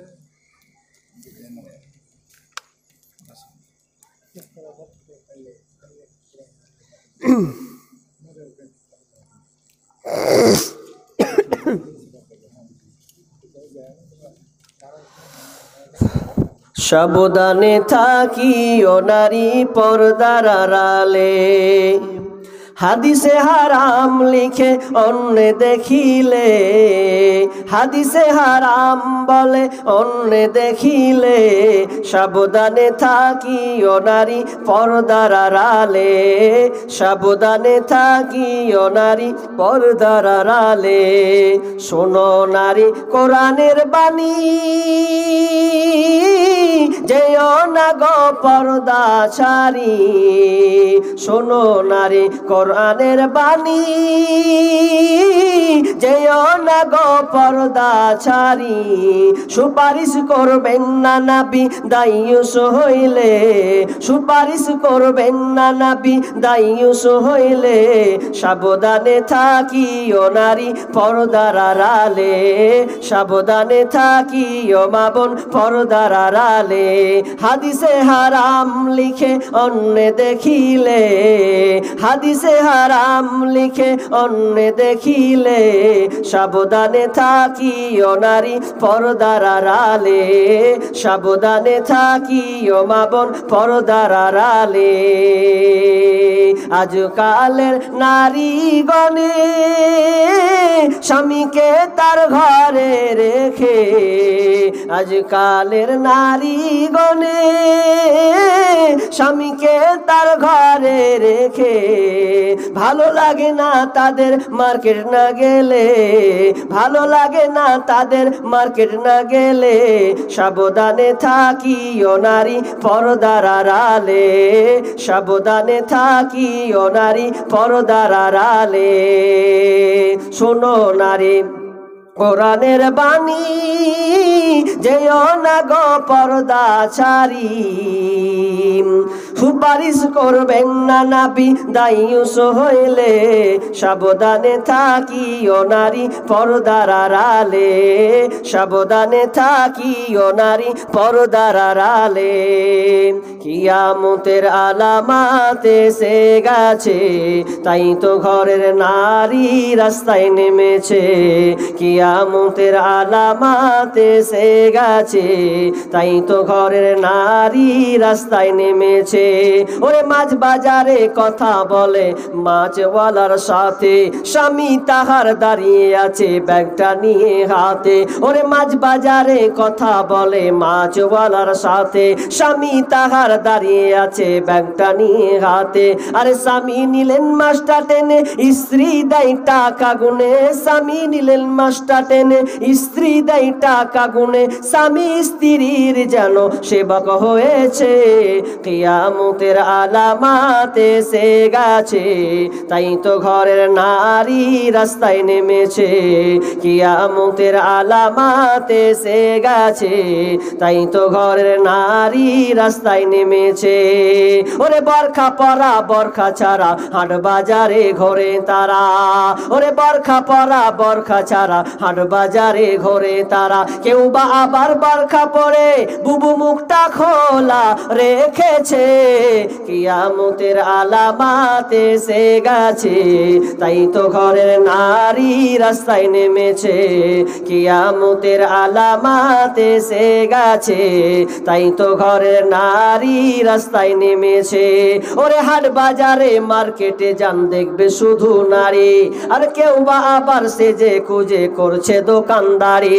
ওরে হাট বাজারে মার্কেটে যান দেখবে শুধু নারী, কেউ বা আবার সেজে খুঁজে করছে দোকানদারি। আরে সব কিছুতেই আছে নারী, কেউ বা চালায় হোন্ডা গাড়ি, সব কিছুতেই আছে নারী, কেউ বা চালায় হোন্ডা গাড়ি, কেউ বা আবার অফিস আদালতে চাকরি করতাছে। কিয়ামতের আলামাত এসে গেছে, তাই তো ঘরের নারী রাস্তায় নেমেছে, কিয়ামতের আলামাত এসে গেছে, তাই তো ঘরের নারী রাস্তায় নেমেছে। ওরে নারী রূপে নারী বসাই কলঙ্কেরই দাগ, কারণ তারা চলতে চায় সমান করে ভাগ। ওরে নারী রূপে নারী বসাই কলঙ্কেরই দাগ, কারণ তারা চলতে চায় সমান করে ভাগ। ওরে স্বামীর কথা শুনবো না, বদ্ধ ঘরে থাকবো না, ওরে ইসলামের কথা শুনবো না, বদ্ধ ঘরে থাকবো না, তাই তো বুবু চলতে গিয়ে ধর্ষিতা হয়েছে। কিয়ামতের আলামাত এসে গেছে, তাই তো ঘরের নারী রাস্তায় নেমেছে, কিয়ামতের আলামাত এসে গেছে, তাই তো ঘরের নারী রাস্তায় নেমেছে, কিয়ামতের আলামাত এসে গেছে, তাই তো ঘরের নারী রাস্তায় নেমেছে। মাশাআল্লাহ, আপনাদের আবদার যতটুকু করেছি রব্বুল আলামিন শেষ মুহূর্তে যে আলোচনা হয়েছে আল্লাহ সমস্ত আলোচনা ভিত্তিক যেন মা বোন আমল করতে পারে। আল্লাহ সকলকে আমাদের তৌফিক দান করুন, আমিন। আল্লাহ যা দান